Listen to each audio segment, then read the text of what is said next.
Hey everyone, I'm Travis Wright, and you're listening to I'm a Fan Of, your show for music, comedy, and more. As always, if you are a musician, a comedian, or just someone that does something interesting, please reach out to me on Instagram at TravisCanListen. You can find me on Facebook at I'm a Fan Of, or you can reach out to me through the website at imafanofpod.com.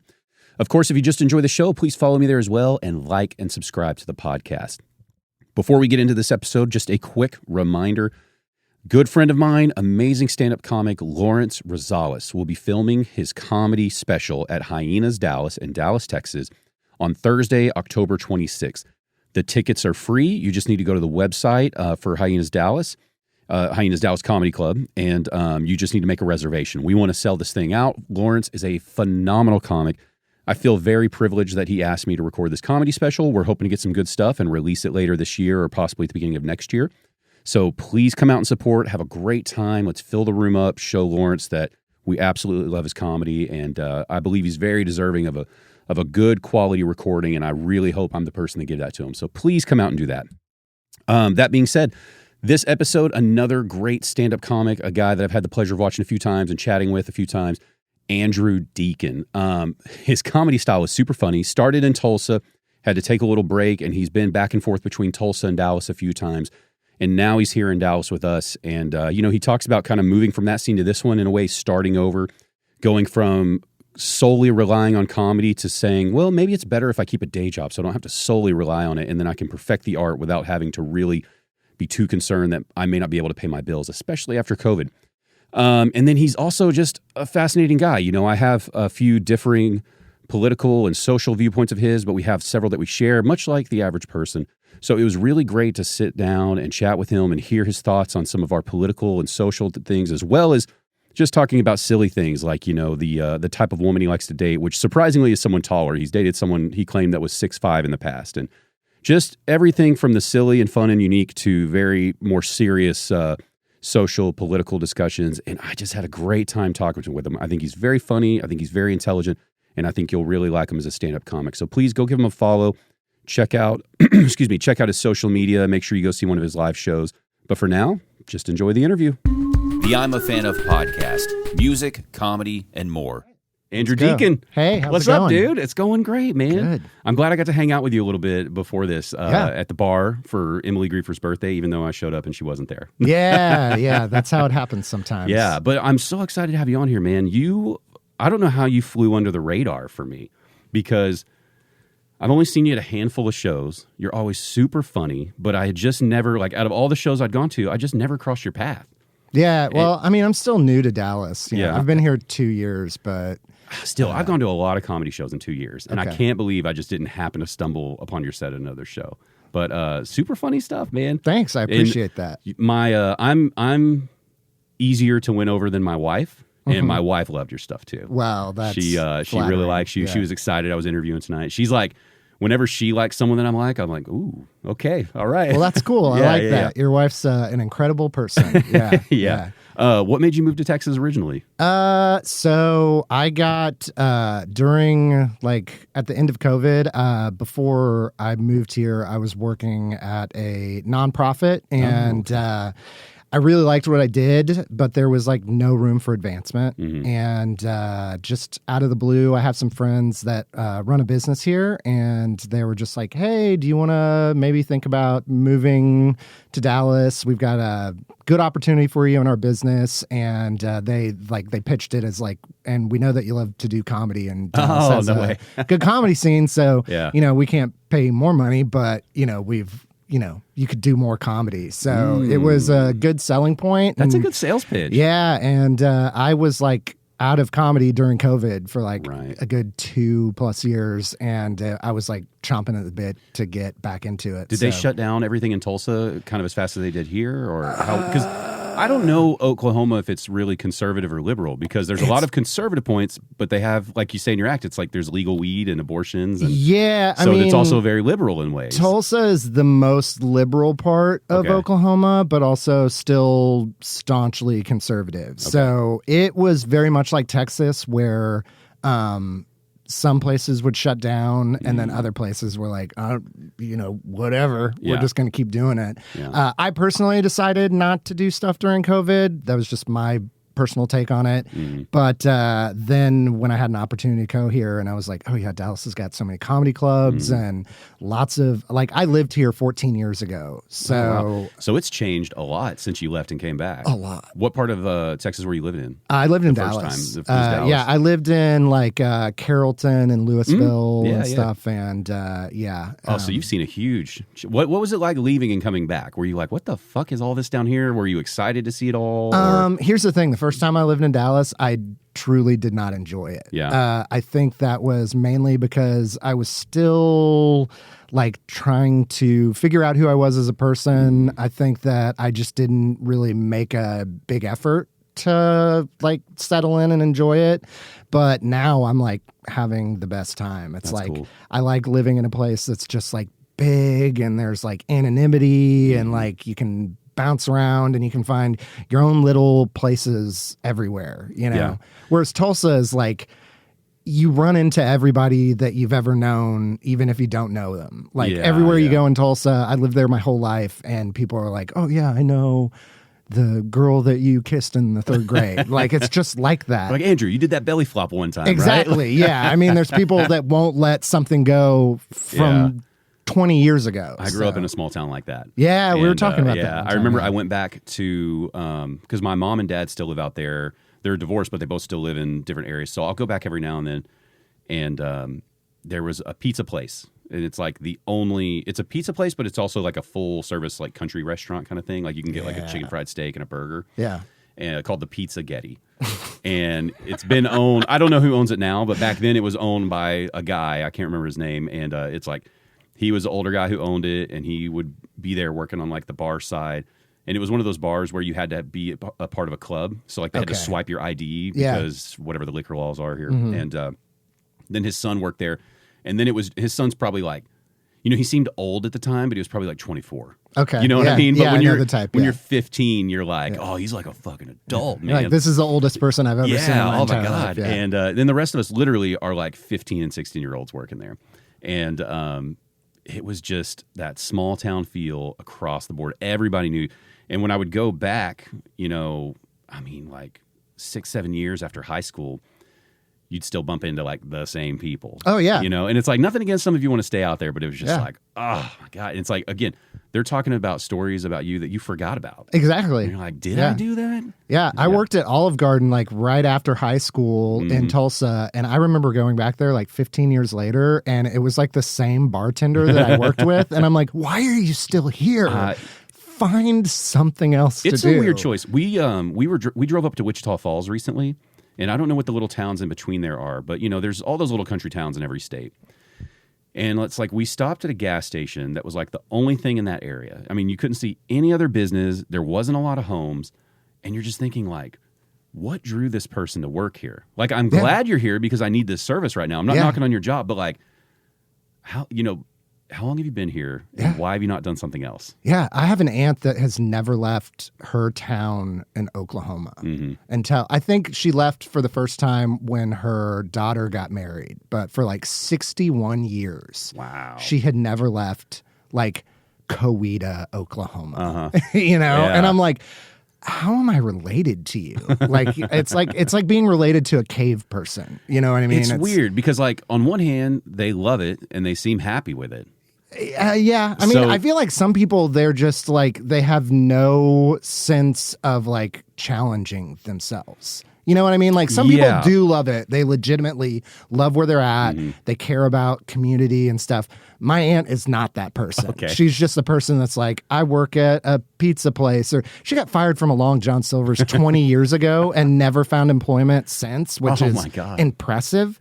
Yeah. And she's just the kind of person that is just stuck in her ways. Like, I also feel like people that are like, no, this is where I am and this is where I will continue to be. Yeah. Which is sad. It's sad to think about. It is, because there's like a whole world. It's like, even if you just go a couple towns over, like stretch your legs a little, you know? But if you start telling people things like that, it's like, you sound like that dick, you know? It's like, what are you doing with your life, I mean, loser? I feel like we need more dicks in the world sometimes. Not like actual dicks, but I know what you mean, man. Dicks, I go back and forth on, like, you shouldn't bully people. No. But it's like we should all be a little more okay with some healthy criticism. Challenge You know what I'm saying? people. Yes. Yeah, it's like you need a little like, what are you doing? Yes, absolutely. That's the thing that I find troubling sometimes is that like you have friendships with people sometimes, and after a while you're like, wait, why aren't they calling me on my bullshit? Like, have you ever had a night where you like you know that you were the dick, you were the asshole, and then your friends are like, no man, it was fine, and I'm like, why are you not just telling me what I need to hear? Tell me it's not fine. Yes. Yeah. Yes. And I feel like there's just a lot of people that either don't care to be that way or just ambivalent. I get real hesitant around the comics that I know in the area because, I could be wrong, but I feel like as a non-performer, I get a little more unique perspective and could talk to y'all about things that maybe y'all don't pick up on.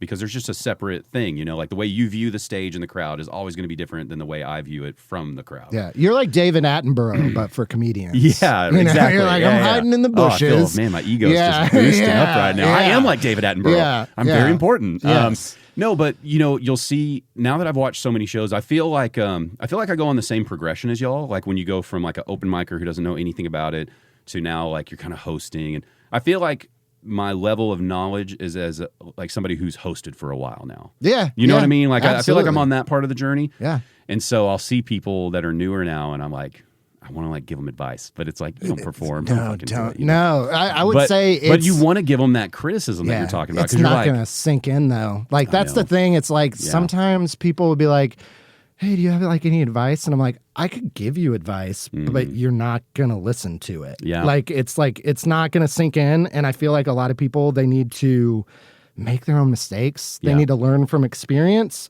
But I feel like you are in a unique position because like the people that come out to comedy shows constantly, and it's not because they're like, oh, I'm just waiting in the wings for my chance to do it or whatever. Like these are the people that we truly appreciate, because they like come out. The ego. Thank you. Yeah, exactly. No, I'm being honest. Like some people that have like good taste and stuff that observe, don't wear out their welcome. They're not like, hey, I got a bit idea for you. Because sometimes you see those people at shows all the time and they're like, hey, I'm going to help you work out this bit. And it's like, that's not really what we're looking for. Like, we just want people that appreciate it and they're going to laugh at what's funny. They're not going to laugh at what's not funny. And like, they're just going to honestly be out to support what we do. Like, I will say I would never, ever offer someone a joke. And I would never, ever tell someone how to tell a joke. Like one of the people I was talking to in person, I was like, your stuff's funny.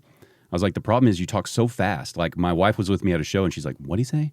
And when I'd tell her, she'd go, oh, that's funny. Yeah. And I was like, you just got to slow it down. I was like, because she thought your stuff was funny, but she heard it from me, not you. Yeah. And then like little things like, like I told him, I was like, when you're talking so fast, it's like a lot of these clubs, they don't have incredible sound systems and they don't treat the rooms for sound. Yeah. So they're echoey and weird. And so if you're just like, it's like your words just mesh together. Yeah, absolutely. And people just don't.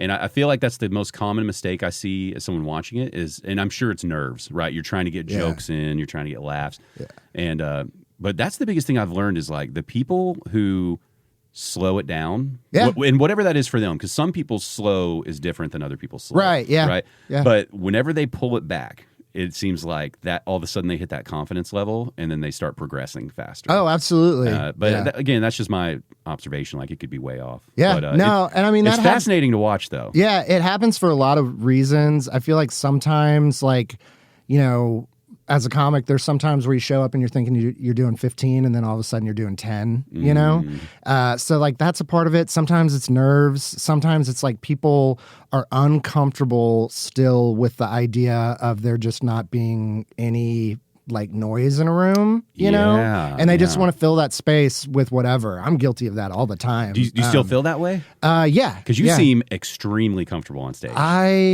am not. Yeah, that's great. Well, you're hiding it really well. Well, thanks. Because I think the most recent thing I watched you on was you were on Andy Franklin's show that he was recording. Okay. Yeah. And that was one of the rare times where I think we were sitting like front row. So like we could see, we're already in a small room and we're like front and center.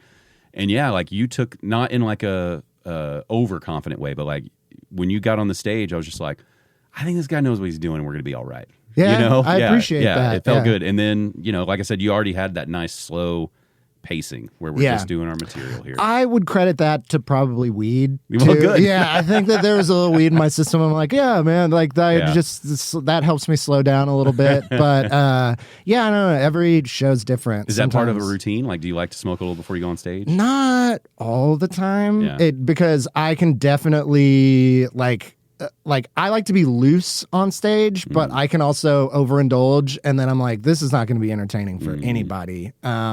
So yeah, when it's like something where I'm like doing a buddy show and it's like it's going to be fun, and I'm also not like if I'm like being paid to host in the main room at Hyenas or whatever, like I'll wait until I'm done, or wait between shows or whatever. But like when it's my buddy's thing and it's like everybody's there to see him, and I'm just like going to have fun and be like a good lead-in, I'll like smoke a little or drink a little bit more than I normally do. Yeah. And sometimes it makes for a good show. Every once in a while it bites me in the ass, but that night I felt like it was working to my advantage. Yeah, it was fun. Cool. Yeah, that was. Have you talked to him since then? I mean, I talk to Andy like every day. Is he going to release this stuff yet, or what is he doing with it? I mean, I don't know. I don't know what goes on in his business dealings, but I was just nervous that anytime you see somebody recording something, you get nervous that they're just not going to be happy with it. And so they're just like, nah, forget it. No, I've recorded 2 albums and they'll never see the light of day. No way. Yeah. Really? Yeah. Was it just audio? It was a combination of things. It was audio. It was No. I mean, when you recorded it, did you record audio only? Or audio only. Gotcha. But like it didn't sound good. One time I overestimated my abilities. One time. Did you do these in Tulsa? I did them in Tulsa. Yeah, and there was one time where in Tulsa we used to do shows at this really cool room. I'm not going to mention their name because we had a falling out. So, but I was going to do both nights there. But then one of my friends that owns a bar, a place called Sound Pony, he hit me up and he's like, hey, you've been doing shows with us for like a long time. Like, we'd like you to like do it there. And I was like, well, you don't really do like comedy albums in 2 different places and then splice audio together because it's going to sound different. Yeah. But at the same time, they've done so much for me. And I was like, we'll just do one night here and one night here. And the energy didn't really match. And also Sound Pony is like, it's a dive bar in Tulsa that like it's concrete floors, bricks, like brick walls, like the front door is right next to the stage where you perform and it's a loud door that slams and people are coming in and out. And I was like, there's no way this is going to be good. Yeah. Like they were good shows, but it just wasn't something where I was like, I'm going to put this out for the world to see, because I would rather record 100 albums that nobody listens to if it doesn't like meet even a basic standard of what's like, oh, this is good. Yeah. You know what I mean? It's like, I'm self-aware enough to know, you tried. Just file it in the vault and move on. You know? Yeah. When was the moment that you knew you didn't want to release them? Oh, the moment I was doing the shows. No way. Yeah. Do you think you just got in your head? So like, no matter how good the recording was, you weren't going to release it? No, because I'm like, I'm also not self-aware enough to get in the way of like, it's got to be perfect. Okay. Like I'm pretty good at like realizing I'm never going to execute something 100% of what I want it to be. You know, I feel like that's kind of a genuine quality about myself. No, that's good because that's life. It's never perfect. It's flaws. Yeah. It's got flaws in it. Like my comedy has a patina finish. You know, it's like it's got some nicks and dings in it, and I'm okay with that. But it's also like, I was like 3 minutes into listening to this stuff and I was like, this is never going to see the light of day. And that's okay. Yeah, I think a lot about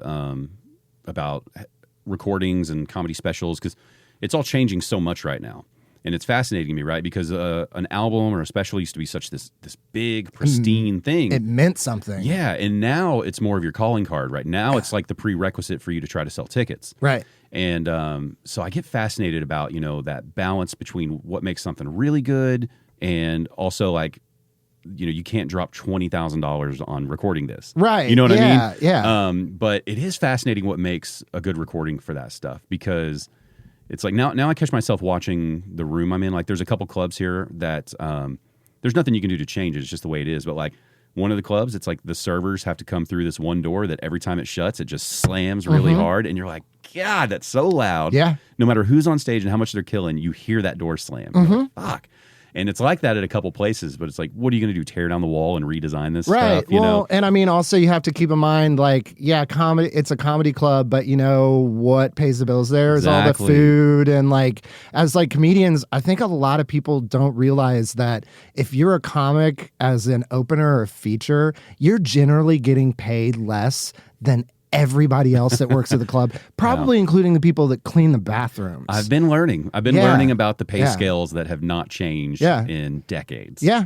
And, it doesn't take a college graduate to do some simple back of the napkin math about like, okay, this place seats like 250 people. There's a 2-drink minimum. Right. And like, that's a lot of money for what I hear that people are getting paid. Right. You know? And I mean, me personally, I'm just focused on getting funnier. Like before COVID, like my goal was like, I'm going to move to LA. Like I was like paying my bills doing comedy shows locally. Like I was making almost all of my rent and bills and stuff, like putting on shows in Tulsa.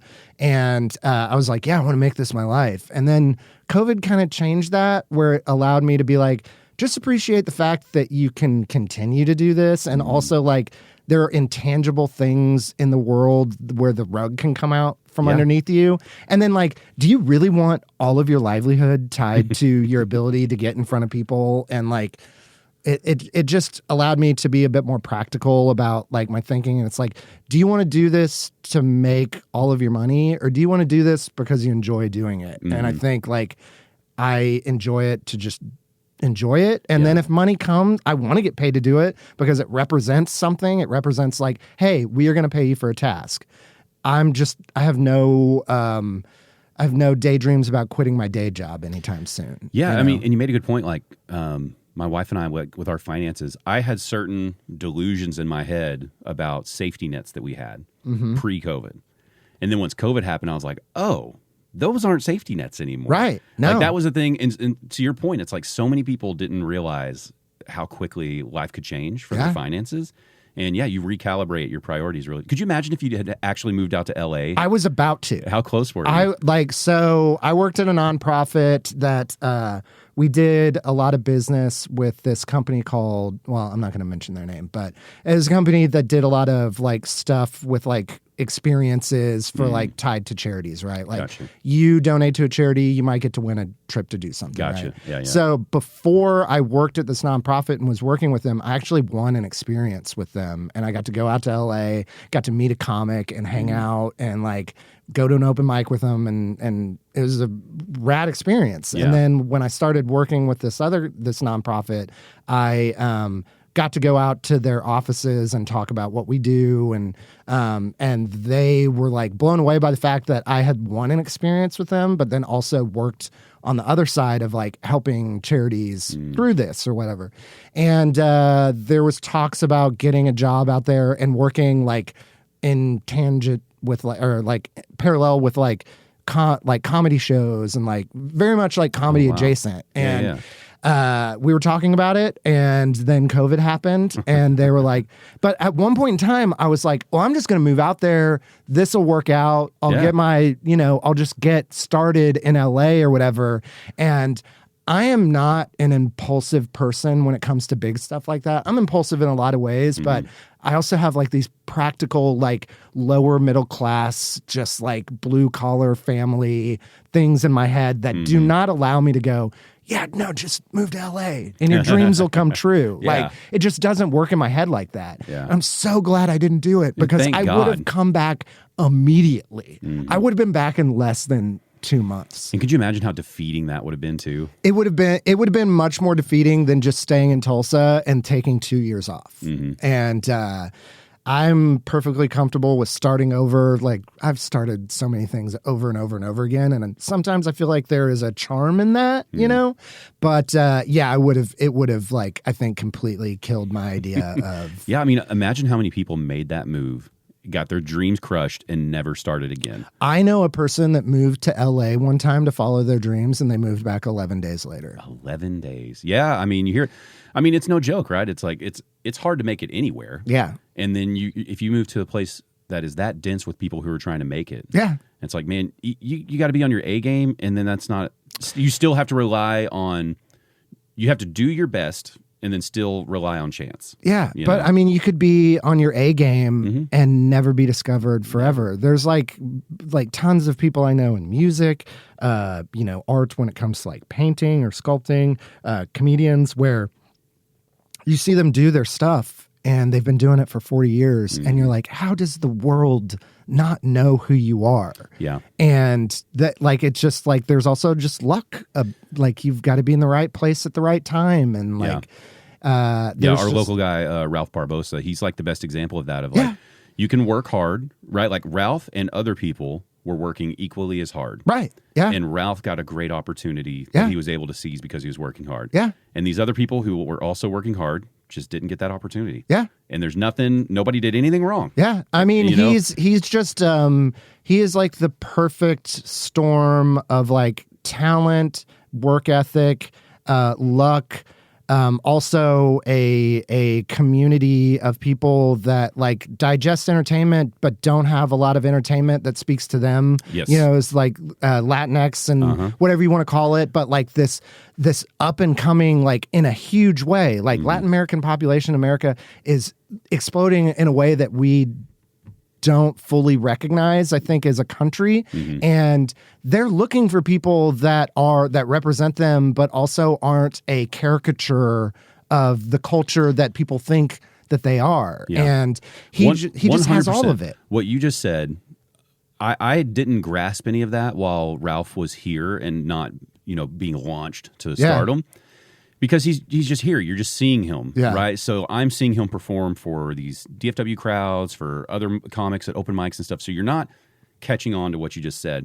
And when it dawned on me, or when it was told to me, rather, I didn't come up with it myself. I had written an article about him, and it had like a clickbaity headline that made it seem like, we're going to say something negative about him. Like I was using quotes in a fun way. And so he was kind enough to share it, and a good chunk of his fan base who didn't read the article, they just got a little fooled by the headline. Yeah. It was just like, fuck you, stick to your day job, all this kind of shit, blah, blah, blah, going. Yeah. And, and then you had your other people who were like, read the article. Yeah. But somebody had messaged me about it, and they were like, don't worry about that. They're like, we're just super excited about Ralph for all those reasons you just mentioned. Right. Which where they were like, this is one of the few people right now that's near our age and isn't doing the like thick Hispanic accent. Right. Yeah. The difference between Mexicans and Americans, or Mexicans and white people. No. It's his experience as a, Hispanic American that has the history, like he grew up with that family. Right. But like you said, it's like, dude, they're past that. Like these aren't people who just moved here. These are people who grew up with like PlayStation and shit. Yeah. Well, I mean, it's just... it's like an American experience as a first generation or second generation American kid. It's just like people that want to be represented in art and culture in a way, like I said, that's not a caricature. And it's all these people that want to go out and experience that entertainment, but see it represented by people that look like them and not like me, right? Because there are so many painful amount of people in comedy that look and sound like me, and I'm always a champion for people that are not straight white, bald, bearded man in comedy, and I like support that stuff even when I know I'm not going to get on Shree's Brownout show, but I go out and support it as much as I can because I love seeing people that like go out and see something that represents them as a person. Yeah, I love how like right out of the gate on your shows that like you immediately address the look, and like I'm not going to step on your stuff, but the examples given are absolutely hilarious. Thanks. Yeah, I've had a lot of time to think about it. Well, and part of that is we have a 3-year-old and he's been obsessed with Toy Story. So when you have that one joke about who you look like from Toy Story, it just killed us. Man. No, I look like Sid from Toy Story. I've been painfully aware since Toy Story came out that I look like that. But I think it's fun that you address it immediately. Well, the weird thing is so like when I started doing comedy, I had a full head of hair, and like I had like my first year in comedy was like pretty like I think it went better than most people's does when they start doing open mics. I don't know why it was, but it like I typically did okay. as opposed to like bombing pretty hard or whatever. But then after like a couple years in comedy, I started losing my hair, and I was living with my best friend who's a hairdresser in Tulsa, and she was like, I'd go and get my hair cut, and she's like, hey, it's time that we try something different. And she just shaved my head that day and was like, if you don't like it, you can go back to your shitty hair, you know, and do whatever you want. But like, this is in your best interest, and I love you, and I'm not doing this to play a prank on you. It's what you need to do. What a nice person. That's the honest criticism we were talking about. Well, like I said, like, and she is a person that will give honest criticism for sure. And like, I did it, and I was like, oh yeah, no, like this fits me as a person. I need to start doing this. But then when I started doing comedy with the bald head, I was getting like a colder reaction from people that I wasn't used to. And I was working with a headliner one weekend who had worked with me before prior to shaving the head. And he's like, you know what's happening, right? And I was like, what? And he's like, people just think that you look meaner than you actually are. So he's like, you need to like address it. Cause like, I know it's kind of like, not necessarily hack, but like maybe comedy 101 where it's like you start with I know what I look like jokes or whatever. Like, I feel like it's just an easy way to get people on your side if you have a good one or whatever. But he's like, yeah, you need to just address the fact that you look like white supremacy in America. You know what I mean? Like you... Well, I think it would be hack if it wasn't such a topic these days. Right, yeah. Because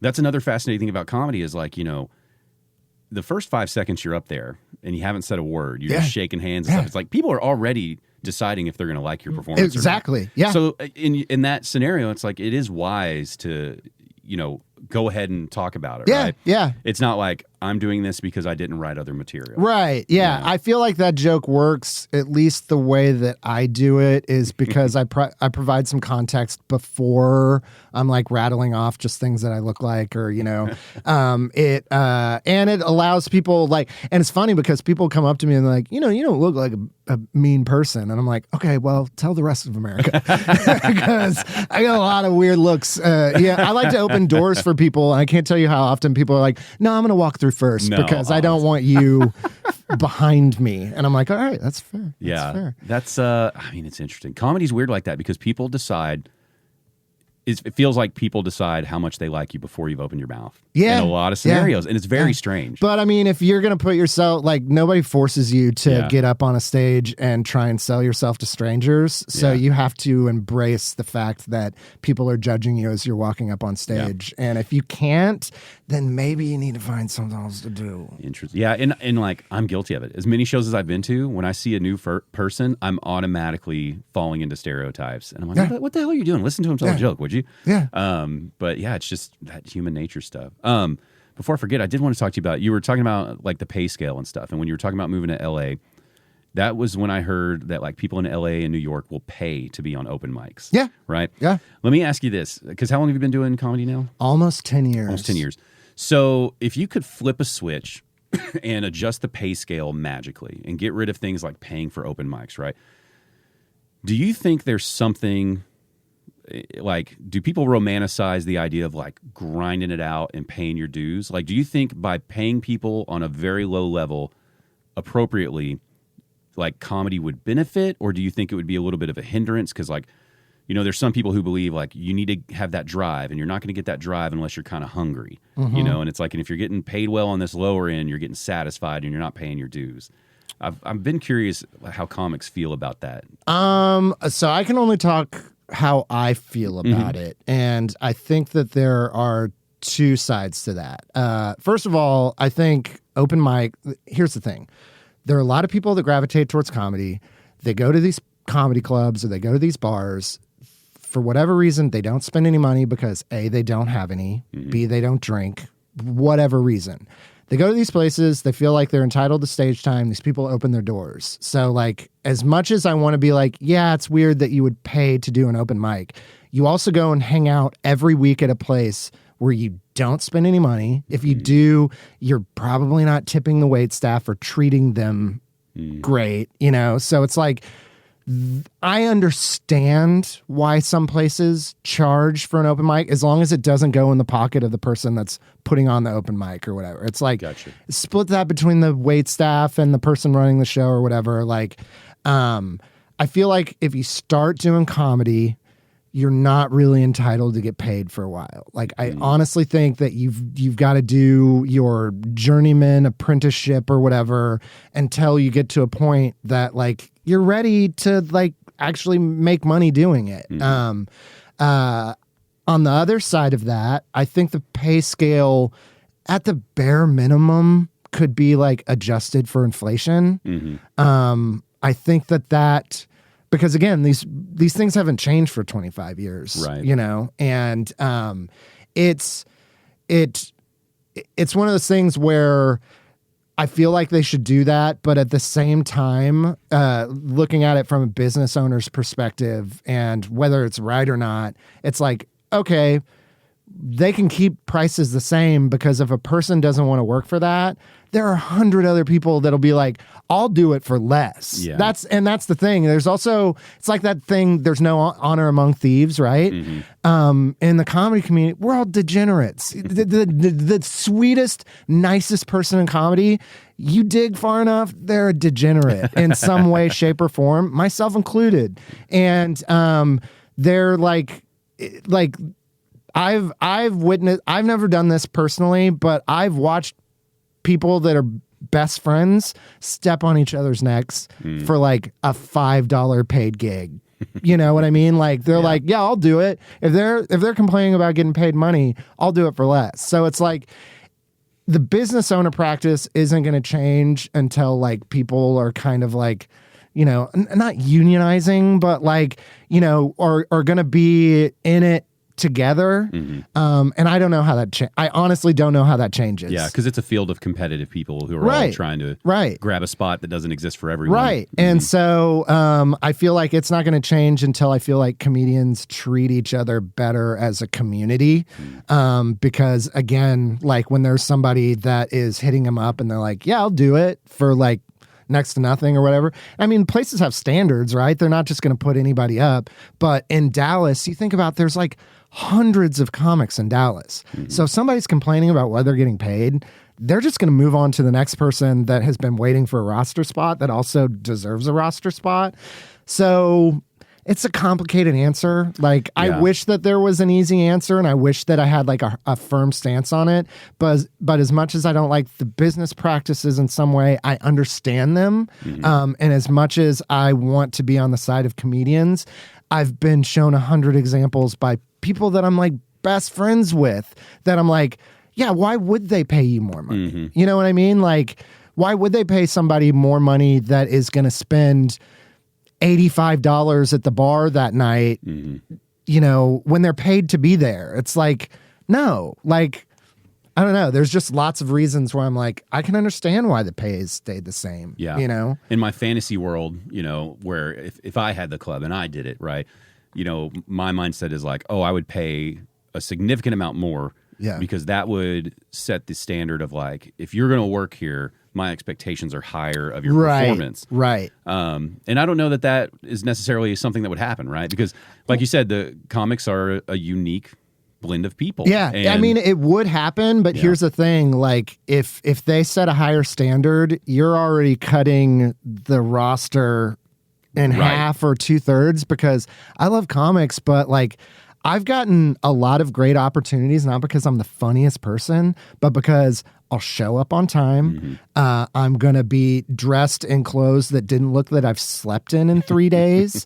If somebody tells me to work clean, I'm not going to ask them what their definition of clean is and try and like find, you know, a loophole here or there or whatever. And there's a lot of comics that like really hurt our chances to get paid better and be respected because they take every opportunity to kind of give people reasons to not respect us as a whole or as a professional people. Because if you want to do this for a living, like you have to be professional. Like the Doug Stanhopes of the world are this like 1 in a million like kind of person that can live in this like Hunter S. Thompson reality where they can be the rambling man that does whatever they want and they can show up and be like blackout drunk and sell out shows. That doesn't exist for 99.99% of us. And he spent how many years building up a fan base that's okay with that? Right. You know what I mean? Like he paid his dues to be able to do that. Well, and held on. Exactly. You know what I mean? Like, which is interesting because you would think a guy like that, as funny as he is, like with all respect, I'm not saying he's not funny or anything. Should have been dead 20 years ago. And a lot of places, I'm shocked that they're like, no, I'm shocked that they aren't like, we can't have you in here, man. Right. Like that's a way that we don't do things anymore. People are going to be offended. Blah, blah, blah. He is a very unique person where it's like, wow, he toes that line in a way where he's like drifting into that South Park level of like, how did he get away with that? Right. Because nobody's upset, and it was very funny. Yeah. And you're right. But and like to your point, it's like even like the Bert Kreischers of the world who are overtly drunk all the time.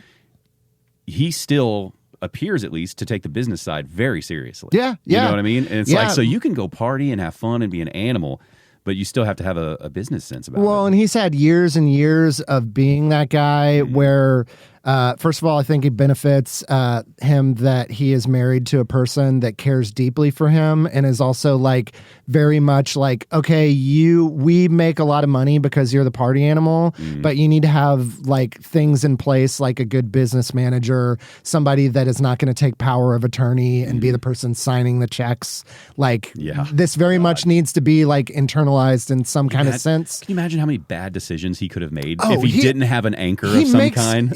He makes bad decisions constantly, but like imagine how much worse it could have been. Yeah. That he would have just been dying away with his material as an average comic for the rest of his life, potentially. Yeah. And so, I mean, there's just, as much as I want comics to get paid what they're worth more, there is a culture where I'm like, you all have to get more professional about what you do. And like I said, I'm not the funniest person in the world, but I'm going to do whatever I can to benefit the people that are putting me on. And I think it's just because I have a day job and like I've had a job since I was 10 years old. Like I just have a concept of like, you work hard, you show up, you do what's expected of you, and like that will lend itself to moving forward in some way. Now, there's the other side of me that's like capitalism is evil. People take advantage of you any chance they can get. I feel like we're so much alike. Man. That's exactly my viewpoint. Is where I'm like, you know what? If you just ground it out a little bit, paid your dues, worked your ass off, you might fucking make something of yourself. And then the other side of me is like, why are we living in a society where you have to like grind your life away, man? Like you should be able to focus on your artistic dreams. And just have like free food and healthcare. But I mean, if everybody had access to their dreams and if every creative pursuit was democratic and stuff like that, like you wouldn't have any like genuine, like great art. Like, you know what I mean? I don't know. I think about that a lot because I wonder if we, genuinely, like if struggle creates so much, or if we're missing out on so much more because those were the only people who could create that through the struggle. Right. And I don't know that the answer, but I do love those shows like, Star Trek and the Orville where there's no more money involved, that your people seem to have a drive to achieve just for social status, not necessarily income. And so these people are still like, no, I want to be the best version of this that I can be because I want people to respect me still. Right. And you're always going to have people who don't have drive. And it's like, I just don't want them to end up on the streets. But I do wonder, it's like, would you get, not even more, but would you get just the same or better because people now can go, I don't have to stress about those bills. I have this idea I've been working on. And then I go back, it's like, no, like the comedians that I love, for instance, or even like musicians that I love, they draw from real life experiences that only happen when you still do have day jobs and things like that, in like a normal practical life. But I don't know. It's you could, depending on which day of the week it is, you could argue me one way or the other. Yeah. I'd go like, sure. I mean, I feel the same way. Like I've been fortunate enough that I've known lots of talented artists in every way, shape or form and medium. And I think that there are like not all art necessitates suffering and stuff like that. I know of wildly talented artists that live very normal lives. And it doesn't come from a place of like, I grew up in a broken home, or like I've had to suffer the whole time. They're just talented people and they work hard. And they would have been doing this regardless of, whatever, they knew what they were going to do at a young age. They pursued it. They take it seriously and they enjoy their lives. You would have those people. I just don't think that you would have as much of it. Like, I honestly think that the hard work and really like grinding down of stuff, like you would have a lot of art. You would just have a lot of like mediocre, overpriced coffee house art. Yeah. You know what I mean? Like you see that art at places and they're like, they're selling that for how much?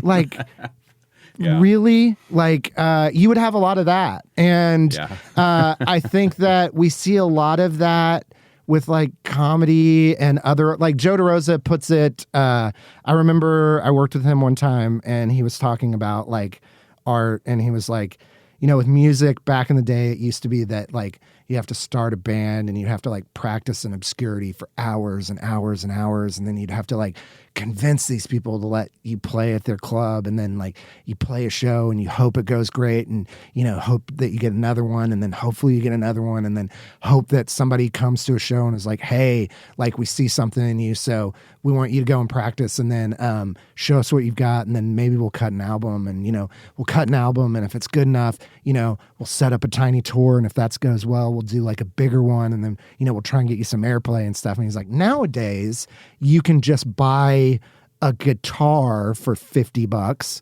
and a laptop, and you can hook it into your laptop and you can play literally whatever comes to your head in a 30-minute period, and you can record that, and then you can put it on SoundCloud, and then you can tweet that out to your friends and say, guess what? I'm an artist now. And I do like the fact that stuff is more accessible to people. I don't necessarily think gatekeepers are the best way to do things, but I do think that gatekeepers allow for a certain amount of taste. It's like there's just like people that are ethical gatekeepers and people that aren't ethical gatekeepers. I think that's the point, because the scenario you just described with music, I think about a lot, because that was my background, was music. Like grew up playing in bands and stuff, and it's like I used to think like, oh, these big record labels, like fuck them and all that. But then you start thinking about some of them, and you're like, I don't know, it is kind of cool. Like you idolize that. Okay, there's someone at the top of that record label who fucking loves music. Yeah. They live and breathe it. Yeah. And they want to find that unknown gem and cultivate them, right? Yeah. And I think that's how it was. And then before you had all these big conglomerates buy up all the radio stations and do all these, programmed playlists, and we got to make sure we got this many advertisements in it. You had really cool DJs in every city. Yeah. You had a guy or somebody, a guy, girl, whoever would go like, I found this cool thing at the record store, or I was at a show and I picked this up, we're going to play it. And there was like a sense of pride of like, I want to have cool shit on my record label. I want to have cool shit at my thing, Absolutely. And then you get the other people who are just like coked out of their minds, and they're like, we got to make money. Yeah. We got to make a bunch of fucking money. And I mean, that's the thing. It's like, again, I want to be like anti-capitalistic, but at the same time, it's like, if we live in a world where things cost money, you have to make money in order to like, it's like the people I truly like as like actors and stuff are the people that do like the mega hit that they pay the bills with, and then they go and do the obscure thing. It's like, you have to find balance in those things. It's like, do the stuff that is going to make money so that you can finance the stuff that like nobody's going to buy this stuff, but this is a true artist, and this is people that we need to represent too. Like it's the same way in comedy. I was talking to a guy, Zoltan Kazis. Have you heard of him? I've heard of him. Super funny. Yeah. He's like kind of blowing up over the last couple of years, putting in all the work. But when I talked to him, like I think it was maybe like a year and a half ago, he was talking about how he was doing cruise ships at the time still, and he's like, I do it for this amount of weeks to cover what I need. And he's like, and then I'm working on my tours and my stuff and trying to get my thing going. Yeah. And I do love that kind of, like, that is the beauty. It's like, if he didn't have the more corporate thing to go with, Yeah. he wouldn't be able to get out to these other areas. Yeah. As well. You know, I wouldn't have been able to see him on his self-funded tour in Richardson, Texas, not at a comedy club. Yeah. You know what I mean? Yeah. I mean, that's like I said, that's why I don't quit my day job. My day job allows me to pursue comedy and not be like every day going, how am I gonna make it? You know what I mean? It allows me to be like, yeah, like you had a bad open mic.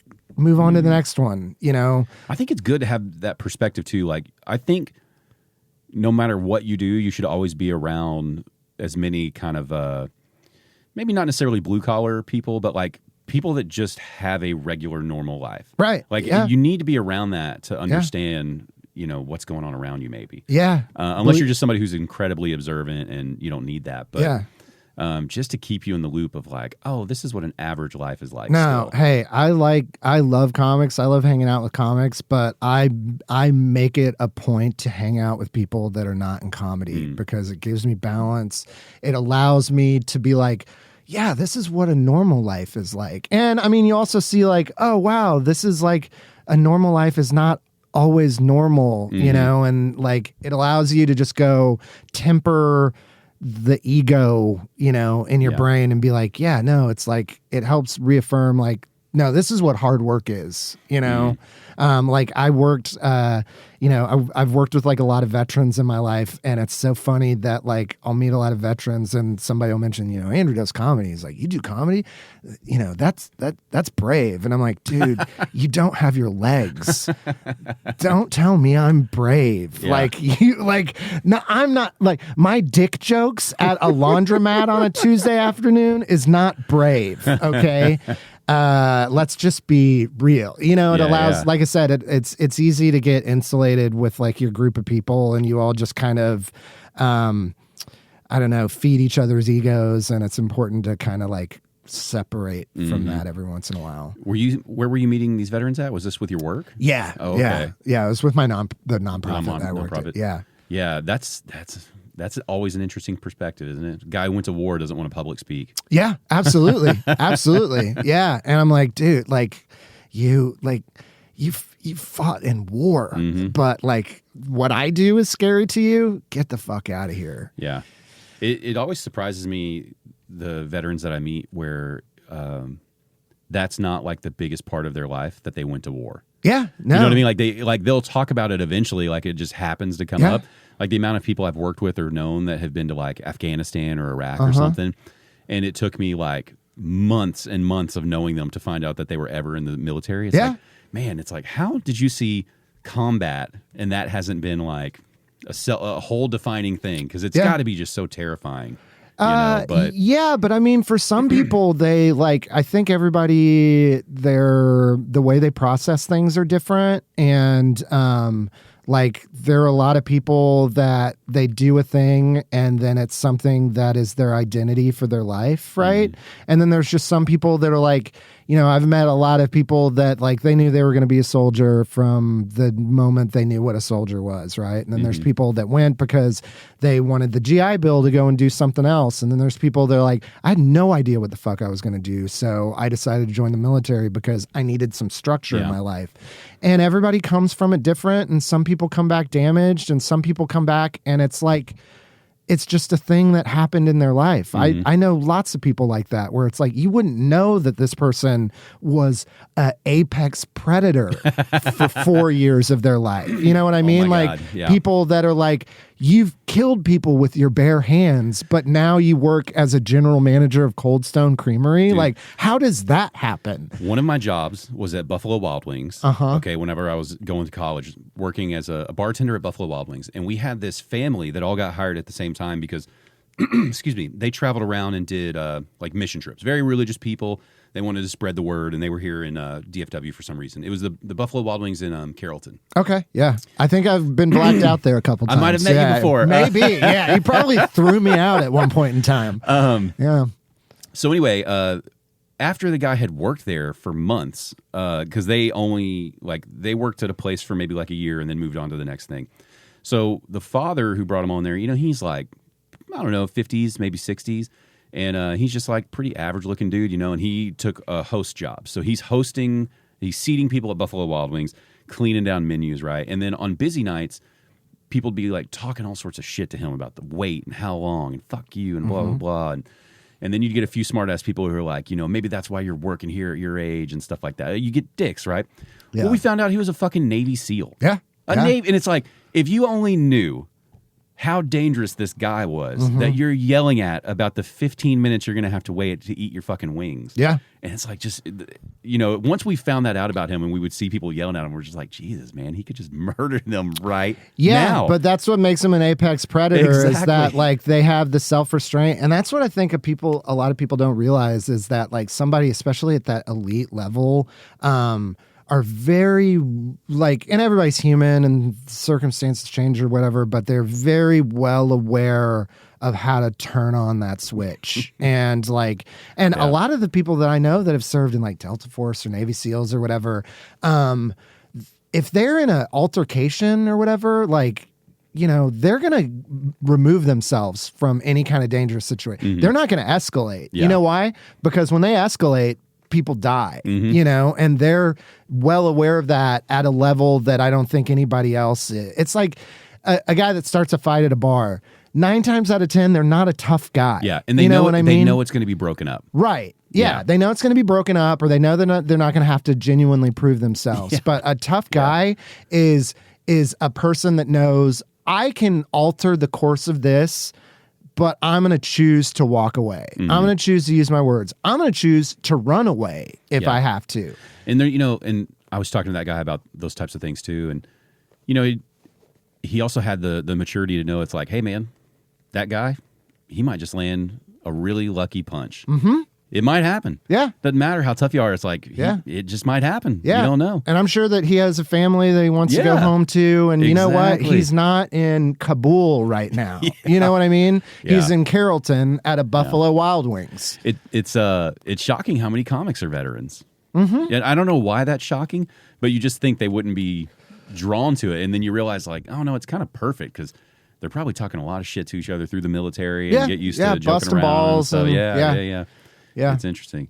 In that same kind of lane, man, you were from your set, you're now in a position of like hiring and firing people with your day job. Yeah, I mean, not necessarily this job. Was that a previous job? It's a previous job, but it's still a good joke. And it's fascinating though, isn't it? Like that is a crash course in like psychology. Oh, absolutely. Because people tell you some wild shit, and it's like you do know that you're like interviewing for a job right now. Like, you know what I mean? Like, I remember I interviewed a guy that wanted a sales position. Like, he wanted to be like at a cash register, but he had a tattoo on his forehead. And I was like, you realize that like you can't work here. You may not be front of house material. No, like, yeah. And I mean, you might not be back of house material. And it's just like, I think that the world is full of people that are deluded and they just have no concept of self-awareness. Yeah. And I think that's like the beauty and frustration with the world. It's just like, it just depends on my day, I feel like an old man every day now because I'm hitting that point where my previous, like my dad and my grandparents and like I see now how they were frustrated with us because every generation just kind of gets shittier at work and like customer service and all those things. And you're just like, fuck, I'm getting old, man. Yeah. But you see it because it's like now, in my experience anyway, you don't even have to, like used to, it'd be like, you need to get in there, bust your ass, and prove yourself. Yeah. Right? Whatever that is. Yeah. And nowadays, it's not even you talking about comedy. It's like, look, man, if you just show up on time and do the minimum of what we asked you, you're probably going to excel now. Yeah. Because everybody else is so fucking lazy. Yeah. And, it's so strange to see how low the bar is set. Yeah. And then at the same time, it's like you want to tell people, it's like, hey, because that bar is set so low, you don't even have to do that much. No. Like, honestly, like, I remember a friend of mine, like, I got booked on a show at a casino a couple years ago, and my friend was like, how did you get booked on that show? And I was like, because you were asleep until 3 p.m. You were their first thought. And they're like, we called this dude 3 times. He didn't answer. we'll just go on to the next person. I was like, that's the reason I got on that show. It's not because I was the most talented. And it's not like they even had to get up early. It's like, if you would have been awake by 10 a.m. Yeah, you could have been awake at 1 and you would have gotten this show. And it's so true, man. It's like, even if you just work at Chipotle, it's like, if you can just keep the counter clean and keep the burritos getting made, you're probably going to be the manager there. Yeah. I feel like there's only about a dozen jobs in this world where it really requires you to go above and beyond. And everybody else, it's just like, man, just act like you care. Yeah. I know. I have to remind myself all the time, like, don't be that person. Like, don't say anything right now because your lecture isn't going to change anyone's life. Wow. I remember a defining moment when I worked at Starbucks where it kind of clicked. And then, like, later in my life, I keep looking back to that Starbucks moment because there was this older man who was like, he must have had other stuff going on, but this was the thing that made him snap, right? And his snap wasn't even aggressive. He was just like somewhat aggressively talking to the cashier because the cashier gave him like the dollars of his change, the dollar bills, and then put the change on the money. And he was like, what are you doing? This is not how you hand money back. You hand me the change and then you hand me the dollar bills. That way I can deal with it all and I can put the change in my pocket and the money in my wallet and like, what is this stuff? It's sliding and he started just losing his temper over that, you know? And I remember thinking like, that's fucking stupid, you know? But he was so passionate about it. I was like, why does he give a shit about this, you know? Yeah. And then it's like years went by and it's like, nobody was giving out change the way this girl was. And like whenever I would go places, it was always how he described it. But I'd never thought about that. I never thought about like, oh, the change goes in your hand and then the money. Yeah. And then now that's the only way everybody does anything because it's easier to just throw it all in one pile and hand it to you. Yeah, of course. And I was like, you know, now I'm starting to notice it's like, it's not that it's handed to you that way. It's that it's like a lack of attention to detail. Yeah, absolutely. Right? It's like it's a thing that doesn't matter at all. It doesn't matter how you get that money. Yeah. But it is a little bit better the other way. Right? And I think that's what we're missing now is that small attention to detail that isn't necessary, but it does help. Yeah, absolutely. Because somebody was talking about how, it might have been Tom Segura, I think he was on a podcast, talking about how McDonald's Coca-Cola is technically and scientifically better tasting than any other Coca-Cola. 100%. And it's because apparently Coca-Cola puts out these recommendations on how to serve their fountain drink. And McDonald's is like the only place that follows it to the T. Yeah. Where like I don't know what it is, but like they use the correct ratios, they chill the lines a certain distance and all the things. And it's like McDonald's is going to sell Coke no matter what. Yeah. But it is better. It is. And it's like that attention to detail, again, it wouldn't make or break McDonald's, but it's like, shouldn't you have attention to detail for these things that you're caring about? Yeah. And it's like, I still think about that guy to this day and the way he received change and it upset him. Because I was like, wow. I thought he was a fucking idiot, but now as I'm getting older, I was like, he was onto something. Yeah. You know? And it's like he handled it the wrong way, but I get where he was at. Oh, absolutely. I mean, I find myself getting older and like getting a little bit more irritated than I used to be about stuff. Usually I just let it go because like for me personally, I just know like I'm really good about being like, if I make a stink about something, this is just going to turn a 5-minute problem into a 20-minute problem or an hour. Like there are constantly with the same result. There are constantly times when I want to engage with somebody that I fundamentally do not agree with for whatever reason. And I'm really good at going into my head and go, do you really want to make this a longer thing? And very rarely is the answer yes. Yeah. Usually it's only when this person is like, just like a unique brand of asshole that I'm like, you know what? I want to make their day longer. Like, let's really get into that and like roll up your sleeves. Yeah. It's like it's worth it today, baby. Yeah, but I mean, like, very rarely is something like that like a sticking point for me. Yeah, you know. And I do think that like there is a beauty in somebody that really wants something that's like attention to detail done a specific way. Another part of me is like, does it really fucking matter? It does because, well, I don't know. Maybe it doesn't, but I feel like it does because do you remember seeing like, I'm trying to think of something good. There's always like a video or something out there of somebody who does like a task or two just so beautifully. Oh, yeah. And so impressively. And like I love that expression, slow is smooth, smooth is fast. Yeah. Right? And those people who are like, I'm going to learn these first couple steps because I know if I get those down really well, the fundamentals of whatever this task is, that in the long run, I'm going to be much faster at it. Absolutely. And not only will I be faster, but it'll be precise. Yeah. And so that type of thinking in my mind creates far more efficiency. And I feel like efficiency is part of what we lack to make things better. Yeah. Although I do feel that part of the problems with society now is that we try and make everything efficient. Mm-hmm. And I don't think that some things should be efficient. But I do agree with that. Like my dad died a long time ago and never even see me do like comedy or like truly the creative stuff that I've done in my life. But like one of the best pieces of advice he ever gave me is like, find enjoyment in watching people do what that are good at what they do and doing it well. So like, I don't care if it's a musician, a janitor, somebody that's like a pipe fitter. Like I get like true enjoyment watching people that I'm like, holy shit. Like nobody recognizes how good this person is at like a window washer. Yeah. The people that are good with that squeegee. Yes. And you're like, why is this so captivating? He's cleaning a window. Yes. But then if you grab that squeegee, you can't do it as clean as he did. No. He had a fucking spin move or something. You could try your entire life and you'll never be able to do it. And then you realize it's like, I think that's why I view it that way. It's like, how many windows need to be cleaned, right? And it doesn't really matter, but it kind of does help the world function better if things are just clean and in their place. And I know that sounds like a weird, like everything has to be in its place.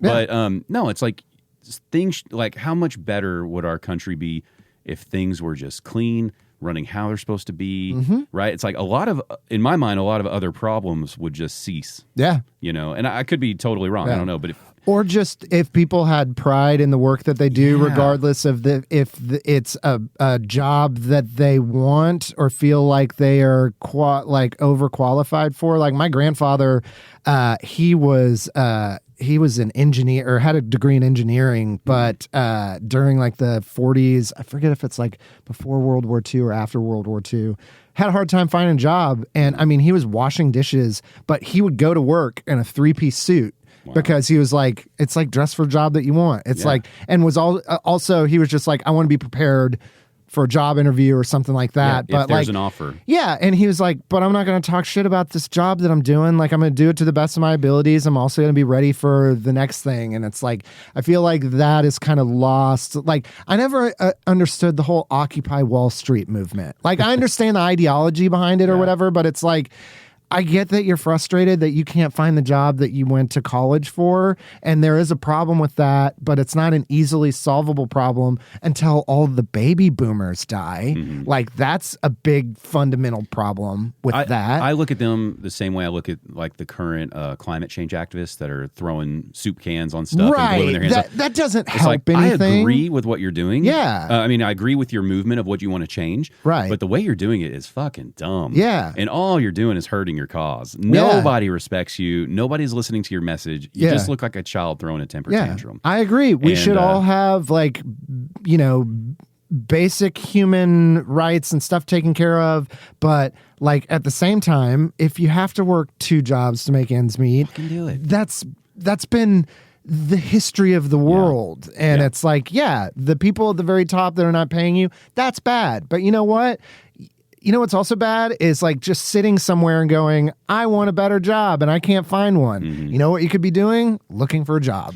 I think that's the rub, right? Is like nobody wants to be the window washer anymore, right? Right. Because we've created this whole scenario of like, oh, that's a fucking loser job. Right. Yeah. And then at the same time, it shouldn't be a loser job, but then it kind of has slowly become those, not because of the work itself or the people doing it, but because we now know that, like, those companies who hire those workers, they don't offer good wages. They don't offer retirement options. They don't offer health care. Right. And so there's got to be a shift. That's where my anti-capitalist comes in. I am capitalist, but it's like you should be a billionaire that your brag is like, my workers are taken care of more than any fucking business. Right, yeah. You know, like if Bezos was like, making, $100 billion and his workers had good livable wages, decent health care, and like paid time off and the things that are like if you could retire as an Amazon warehouse worker and you didn't get a Ferrari, but you could always get food and pay your bills,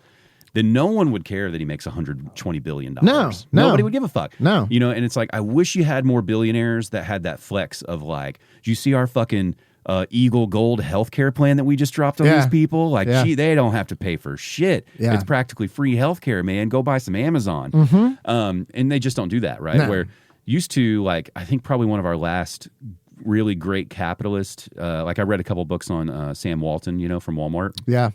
And, you know, he had like cashiers and people that would retire from Walmart. And it was like a real retirement. Yeah. And it's just too bad his children are just the biggest pieces of shit. Yeah. And meanwhile, now they employ one of the largest workforces that have like the largest amount of their employees compared to other companies are on government benefits. Yeah, absolutely. So we're paying their wages. It's almost like the caste system with like the coal mining industries, where it's like they would pay you in money that wasn't like U.S. currency, but it could only be spent at the shops that were run by the coal companies. Yeah, it's Dave and Buster's money. Yeah, it's like, we're just gonna keep you in poverty, and by the way, we're gonna pay you a wage that is just going right back to us. And I mean, there's something fundamentally wrong with that. Yeah. Like, you can be a capitalist and not be a huge piece of shit. Yeah. Well, and I think that's what I mean by efficiency, right? It's like if you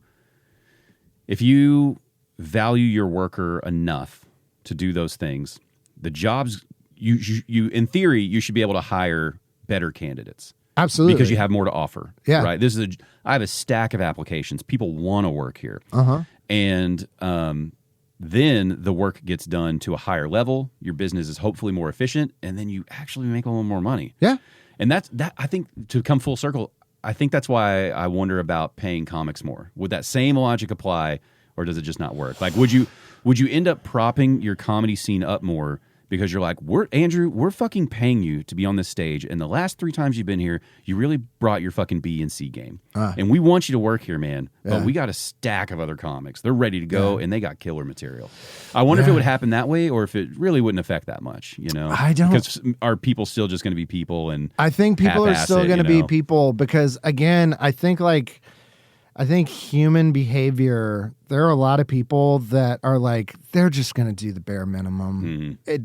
You could say, hey, we're going to put you in a profit sharing program, and there's still going to be people that are pikers that show up as late as they can get away with and leave as early as they can get away with. True. And like, they're just not motivated. I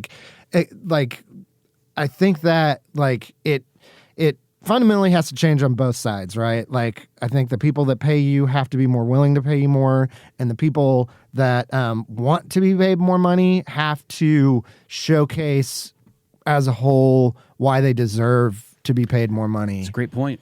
It's got to be both sides. Yeah. I mean, you got to go, I'm going to rise to the occasion at the same time that you got to put your shit together too. Yeah. It's just like a lot of other things in society, there's not an easy answer, you know? Yeah. I think what would it come down to is one of these comics that really complains about wages. They need to open up their own comedy club and see how they could pay comics like equal wages or whatever. Well, if I ever get the means to, that is a big dream of mine, is to open up some sort of performance space. Yeah. I think I would like to try to make something that's a blend of music and comedy, you know, kind of like the show is, but just because there's plenty of nights where like comedy's not a good fit, but you could have a band and vice versa. Oh yeah, right? absolutely. Yeah. And I would love to just have it be more of a, like, I don't want to depend on the one thing. Yeah. And just see how those worlds Have you ever been to Secret Group in Houston? I've heard so many fun things about it. You should go. It's like because it's kind of run by comics, right? Yeah, it's run by comics, and they do music and comedy all the time. Does it go well? Yeah, that place is like it's like I've never heard a bad thing. I've always heard good stuff. Comedy camp, like it's like, because it's got a couple different rooms. They got a great bar area, and it's always a fun time. Houston loves a party, so they come out. Good crowds, good comics, and it's just. But they also like book bands, and they. You think it's because it's run by performers? You think that's one of the big parts? Or? I think it helps. Yeah. I think it helps that when I think it helps that it's run by people that are performers but not bitter at the same time. Bitter how? I mean, there's like some people that like get into comedy and then they're not a good comics and they become the manager of a comedy club. Gotcha. You know, because they want to remain like adjacent to that stuff, but then they also want to be the gatekeeper, which, you know, that's one of the bad gatekeepers, I call them, you know, and but they're not like, they saw an opportunity. Like Houston only has like an improv, so they're like, we need more clubs. And like, well, how would we do this differently? Well, you know, you can't, it's not sustainable to just have like comedy Wednesday through Saturday. So what if we do like emo karaoke night? And what if we have bands come through? And what if we do all this other stuff? And so it allows them to keep the doors open 7 days a week. So their staff is making more money. And it blows my mind though that a city as large as Houston can't have comedy 7 nights a week. I mean, because it's a massive, I mean, it's huge. But there are places like that. Nashville only has one comedy club, you know, and it's huge. I mean, it's not as big as Houston, but there's still places out there like that. I need to get down to Houston more. I want to start taking 4-day trips to different states and scenes and just observe, you know, go to a couple different clubs here and there on different nights, watch an open mic and just see how different or similar everything Houston is rad. Houston's got some killers. Like, I think with the addition of, you know, Joe Rogan and them down in Austin, I think we're watching the early building blocks of, I don't know that we're going to have like Dallas is the scene or Austin is the scene or Houston is the No, Texas is the scene. I think Texas is the scene. Yeah. You know, is slowly becoming this huge force, and we're just lucky enough to be watching it being built. Yeah. And then like 30 years from now we're going to go, "Oh my God." No, Texas is like, people like when they honestly talk about like the options to go and do comedy, it was always like, you got to go to LA or New York. And now it's like, you got to go to LA or New York or Texas. Like, because Texas, we have 3 of the biggest cities in the United States, right? And they all have comedy scenes, and you can all travel. You can travel to all of them. Yeah, they're all about 2 hours apart. Yeah, and it's like very centrally located. And I mean, you could just do comedy in Texas.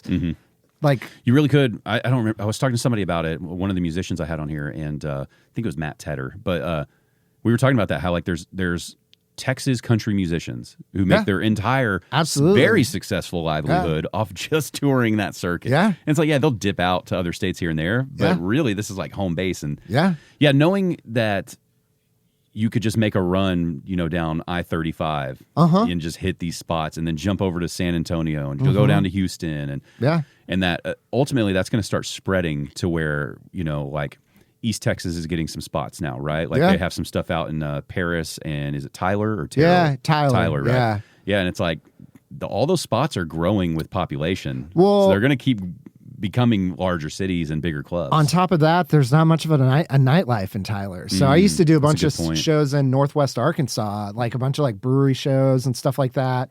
And at first, like one of my friends was like, "Hey, we got to go to do this brewery show on the weekend." I'm like, "Why are we going to Rogers, Arkansas to do a brewery show?" And he's like, "No, you haven't been out there. You don't know." And it's like, you go out there and, you know, again, Bentonville and that whole Northwest Arkansas area is like headquarters for Walmart, right? So a lot of people that are transplants with disposable income, and there is nothing to do in some of those areas past 9 p.m. Like, there are bars and stuff that shut down in parts of Arkansas after like 9 or 10. So they're looking for something to do at night. And you go out to this brewery show, there's 90, 100 people there to go and just see dumb comics they've never heard of before. They don't care if you have Netflix credits or whatever. They just want to see somebody that's showed up to try and entertain them. And it's the best time. Like Tyler, like, I personally have never done what I would consider well at Rose City or whatever in Tyler, but there's always an audience, and they're always like, they want to be entertained. Why do you think you haven't done well out there? Because crowd dynamics are very interesting. Okay, here's the thing. I've recognized that on the shows where I've had like pops there, it's all like interstitial, like messing around with the audience. Okay. It's never like my material. It's always like stuff that like I riff off of somebody talking or whatever. Like, I think that's what they really want, at least maybe from like a person like me. What do you think it is about your material though that's not hitting with them? Why in Tyler? I don't know. Sometimes, no, I mean, I think that's just sometimes people just don't fuck with me. Like, and that's I just recognize that. And I just, I have a hard time deviating from that sometimes where I'm like, well, if they're not fucking with me, am I going to do crowd work and make this better? Usually it doesn't work that way. Yeah. So I usually just kind of stay the course and slug through my stuff. But I like going out there. Like it's great. It's just, I usually am like the person that's like, I mean, everybody did great. And then Andrew was here, you know. They're walking down the line afterwards. They're like, you guys were funny. They were funny. Oh, there's you were also here. You were here. Hi, you were here. Yeah. Yeah. Oh, you were on the show. Yeah. I remember you. Yeah. I get pretty fascinated with, like, there should be scientific study on why your sets do well and don't. Because I've been watching enough of the people around here now that I've seen the same material just light up a room and people fucking love it, and then I've just seen it kill a room. Oh yeah, you know, and it is so fascinating the dynamics of a crowd that like why it shouldn't vary that much, right? It's like most people agree on like even if you don't necessarily like a song, you agree on like, well, it's a good song, right? It's not for me, but it's all right. I'll tap my foot through this one, you know, and but a set doesn't work that way. Yeah. It's very strange how a comedy crowd switches. I'll give you an example. So, like 3 years ago, I'd worked with Theo Vaughn, and then he was doing a show in Tulsa at Kane's Ballroom. And I just hit him up, and I was like, hey, I know you don't need an opener, but if you would like one, we've worked together.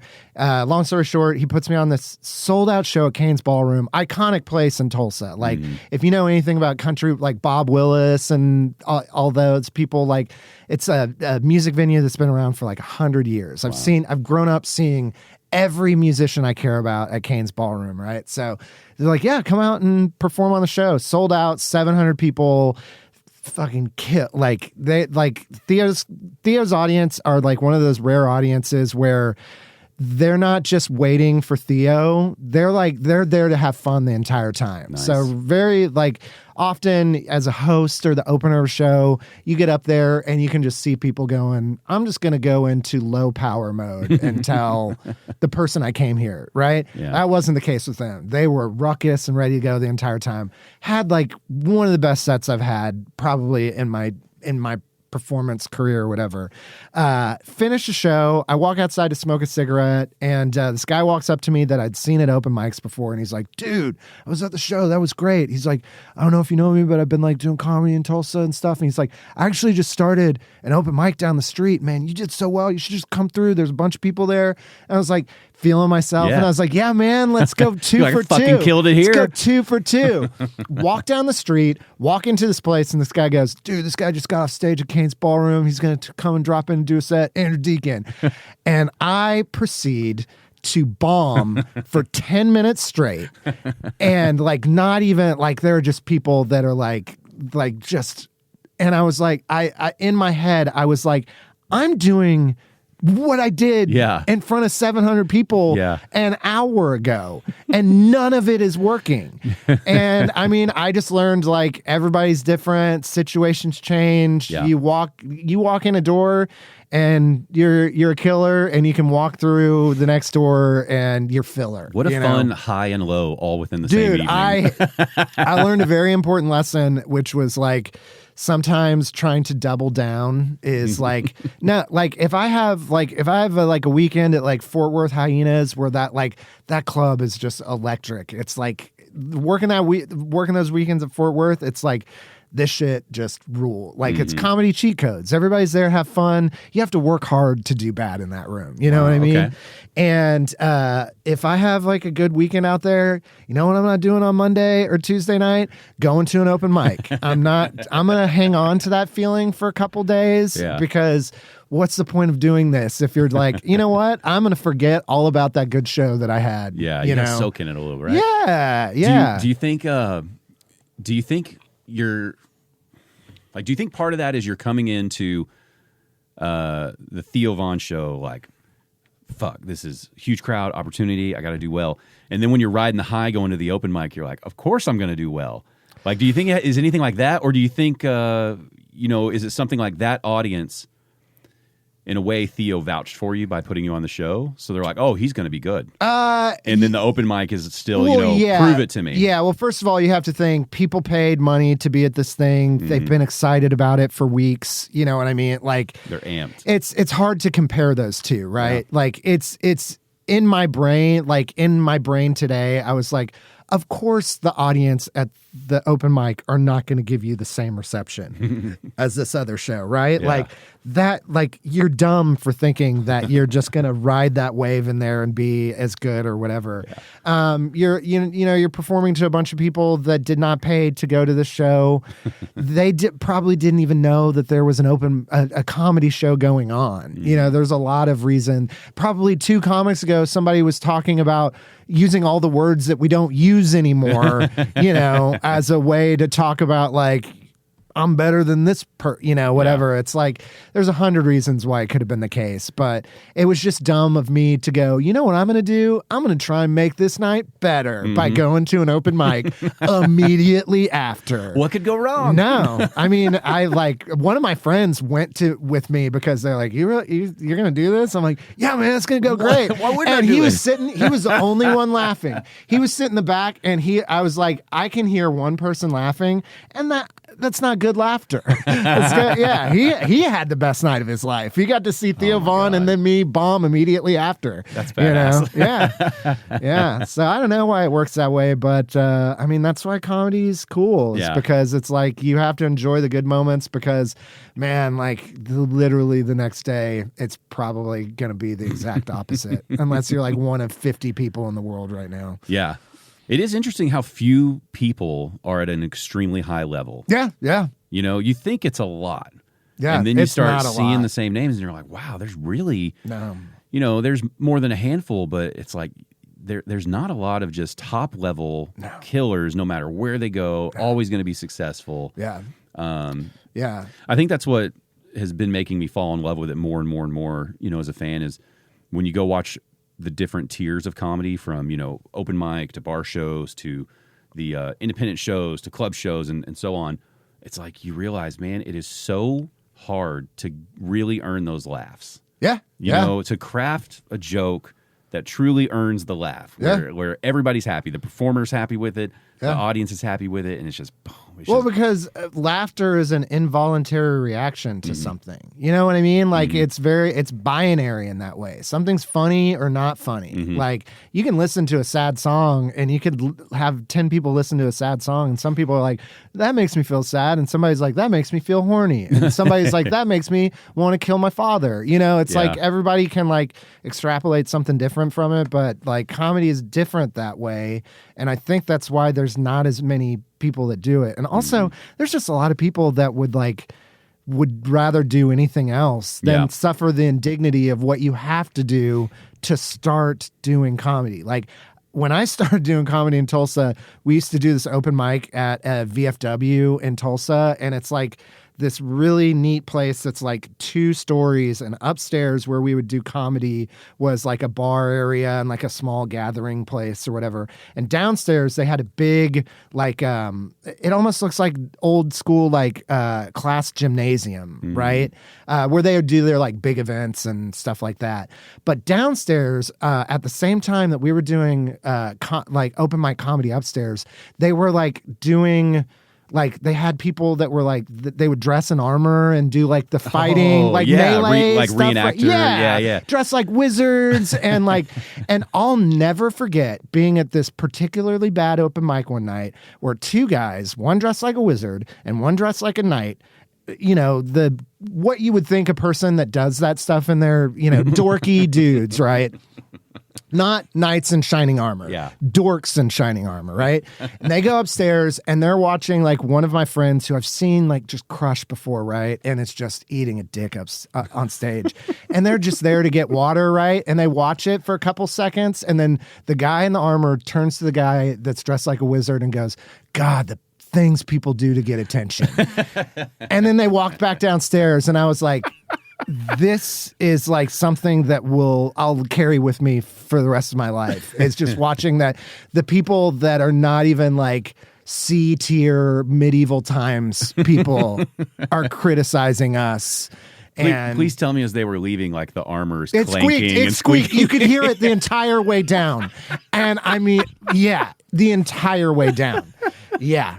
Yeah. Oh, it's man. like, we don't even have their respect, you know? Yeah. So at the same time that I feel like the world is going to shit, I'll hear a story like that and I think like, isn't that great that these fucking nerds can do the thing they love? They got a spot to go play, nerdy night stuff, and nobody's beating them up over it right now. And it's like, and that's when I get more of like, oh, the world's good. We're fine. Fuck Chipotle burritos. We're okay. Like, it's just one of those moments where I was like, I've never felt so sad about what I do, but I was also like, there's a part of me that truly appreciates that I could observe a moment like that. You know what I mean? It's like, this is that's the beauty of things. Well, and like, it's like, how cool is it that who not for y'all, but like those guys are probably the nerdiest people in a lot of scenarios. But in that particular one, they were like, well, we're cool. We're the heroes. They're the heroes. They're the heroes. Yeah. But in the meantime, the comics are like, those fucking nerds. Yeah. And it's like everybody's kind of happy with themselves. Yeah, everyone. I've honestly like it when every once in a while somebody has their day. Yeah. You know, and it's like, love that? Yeah, I'm better than these people. Those two were swinging their swords just a little harder that night. Yeah, dude. You know? Yeah. Yeah. No, that put a lot of things into perspective for me that night. I'll never forget that moment. I'll never forget that moment. Yeah. It's fascinating, man. It's I don't know. I love meeting more and more people with weird and strange hobbies like that, and just realizing like how different and diverse happiness is. It's so crazy. Yeah. We live near White Rock Lake, and these older guys, they're probably mid to late 60s, maybe 70s even, and they're walking around. We have my son at one of the parks, the little city parks there, and it's all surrounded by trees, and you can see the lake in the distance kind of stuff. And they're walking around with like weird looking controllers that have antennas on them, and they're talking, they're stopping and having conversations and moving to other spots. And at first I thought like, maybe they work for the city and there's like a meter out here or something. And they're just going all sorts of random places. And my wife can tell I'm like looking at them. So she's like, go ahead, go talk to them. Like, I know you're going to, I'll watch our son. Cause she knows I'm curious.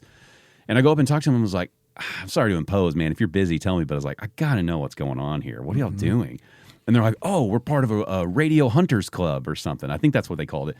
But they carried something that was basically an antenna for radio frequencies. Somebody went and hid different objects that sent out those radio frequencies. Okay. And so they were essentially hunting. Okay. But it was just, they were fans of radios and like ham radios and transmitters and all, whatever it was. And they found each other and made a whole fucking group of these people. And they said it was, I want to say it was maybe like once or twice a month. They would meet up at a different location. Some of the people were like the hiders who hid the little things. And this was like around the lake. It wasn't like in just the park. Yeah. That's fascinating. And they would like hop in cars and track it down and then get out and walk on foot until they found one. And then those people would go collect them after the weekend and they'd go somewhere else the next time. Yeah, that's that's nerdy as fuck, but I love it. It's like, so when people are like, the internet's toxic and it's like, I don't know, these dudes got together. That was pretty cool. That's my favorite part of the internet is like, you can find something for anybody. My favorite thing on the internet right now is I found a Facebook group called Juggalos for Jesus. Yeah. And man, they are a small community, but they are fucking wild. Good for them, sincerely, like, quoting the Bible, but they go by like Bloody Doug or whatever. And they're Don't you want to go to that church sermon though? Yeah. Don't you want to see that? I do. I would go to church if it was a Juggalo church. And I guarantee you, without meeting any of them, I bet they're probably... I don't want to meet any of them. I was going to say, I bet they're more accepting and less hypocritical than a lot of other church services. Oh, yeah. Right? Absolutely. They're probably they're probably doing it okay. Yeah. They probably got some weird shit I don't want, but... I would say that there are other denominations of churches that I wouldn't go to before a Juggalo for Jesus church. Well, JJ, I'd go hit him up, man. Yeah. Juggalos for Jesus. Yeah. Yeah, I mean, truly, like, no matter what your weird fucking passion is, as long as it's not hurting other people, you can find it. Yeah, absolutely. You can fucking find it. Absolutely. Dude, we had a kid behind us. We were getting food, and I could overhear the mother and the child. This kid's probably like, I don't know, 12 or 13. Maybe like middle school, maybe high school. And I could overhear their conversation about how they weren't from here. They were excited to eat this restaurant. They're from Kansas and blah, blah, blah. again, I turned around. I was like, "Hey, I couldn't help it over here. Y'all, where you're from Kansas? Yeah. Well, what brought you here?" And they came. The mom brought the kid down for a furry convention. Yeah. Okay. Yeah, and so then I was talking to him. I was like, "Oh wow." I was like, "So where was that?" And it's at like I don't know the Sheraton or something here in downtown. Yeah. And I was like, "So like, how big is it? Is it big?" And the kid's like, "Yeah." There was like 6,000 people. I was like, "No way!" And I look at the mom. And she's like, "Yeah, it was 6,000. Like it was a whole thing. The hotel prices were jacked up. Like we had a hard time, and They drove from Kansas because of this. Insane. And it's like, how much would that kid have been beat up 20 years ago? Oh, yeah. I mean, now he's got a group of friends 6,000 strong. Yeah. In Texas. Yeah. Probably still gets beat up a little bit. Sure, but he's got a crew. Yeah, less than a couple decades ago. Instead of committing suicide, he's got people who can be like, fuck them, man. Yeah. Let's dress up and go have fun. Yeah. Like, you know? Yeah. It's pretty fascinating. And, yeah, I love it. I mean, I'm like, don't get me wrong. I like laughing at other people's stuff, but I genuinely appreciate anybody that has a fascination in something that, to your point, doesn't hurt other people, doesn't subjugate them. It's like, yeah, dude, like I think it's okay to make fun of you. Yeah. But I don't want to stop you. Yeah. And I want you to have fun doing your thing. But like, everybody should be okay being made fun of a little bit. It's like somebody's going to make fun of this podcast. Somebody's going to make fun of me. Yeah. It's all good. Somebody's going to look at the car I drive and be like, what a tool or whatever it is. Especially comics need to learn how to be made fun of a little bit. I think like a lot of comics, they want to have a sense of humor about everything other than themselves. Mm-hmm. And so, I think everybody needs a little bit of razzing every once in a while. Yeah. I don't know how like your family was, but it's like I remember before everyone got divorced in our family when it used to be a big group hanging out, right? Yeah. But it's like the amount of jabs that were taken between family members all the time, you know, like our aunts, uncles, everybody. And it's like that sign of love of like, they know you best. That's why they can rip you apart. Yeah. Yeah. You know, and it's like, they wouldn't do that. Like, if you genuinely don't care about somebody, you just ignore them. Right. You know, you're just like, fuck them. Oh, yeah. You know? I mean, I would rather choke on my own tongue than give a person that I genuinely don't like and like the acknowledgement that they're going to say something that bugs me. I'm really good at being able to be like, cool. I'm going to internalize every single feeling that I have about this. It's like, you don't know me well enough to know what my buttons are. And I'm a pretty chill person. So it takes a very skilled kind of person to get under my skin unless I'm just having an extra sensitive day. Mm-hmm. But I mean, my family wasn't really like that. I grew up in a family where they were like too supportive. Like, really? I honestly wish that my parents told me every once in a while my ideas were fucking stupid. I think I would be funnier if I had some more moments like that. But it was kind of the opposite. I'm going to randomly message you every now and then and just be like, dude, you still fucking suck. Yeah, do it. I'll just do it. Help you out. I need it. Yeah, I need it. Yeah. Like I told a group of friends one time, like I thought this was just like a big share, but I was like, yeah, I was never spanked growing up. And they're like, yeah, we know. We're aware because you think you're special.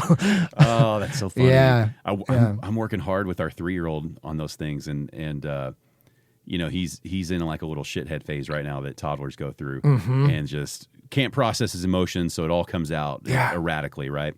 And my wife and I were raised differently, and both ways came out fine. Yeah. But you know, it's like you always think your way is the better way a lot of times, the way you were raised, right? And it's like I'm having to have that compromise of that balance of it's like finding the line of supporting him enough that he gains the confidence he needs and stuff, but then also like keeping him grounded. Like you're not the most special child in the world. Absolutely. You're just another person.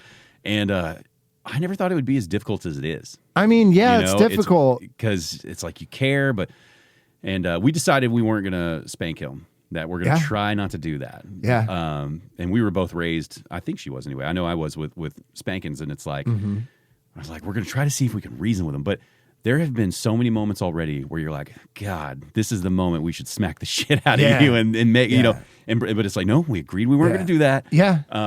I see how those older generations like beat their kids. Oh yeah. I mean, that's the thing. Like I get it. Yeah. Now. Both my parents came from households that had, it was a proclivity for like abuse, Yeah. right? You know what I mean? Yeah. And so they just wanted to change it. But I will say, like, it's not all roses, like growing up in a household like that, because there were definitely times where I would be like, I would rather take a beating than have to have the same discussion about my behavior from a month and a half ago and about how this affects this family. I mean, can you just hit me and get it over with? Like, because in some of those circumstances, you just hit them and then you move on because you've gotten it out of your system. You know what I mean? It's kind of like a way for them to process and get rid of their own emotions as the parents. Like, I feel like there's more of that than actually like talking through finding creative solutions to like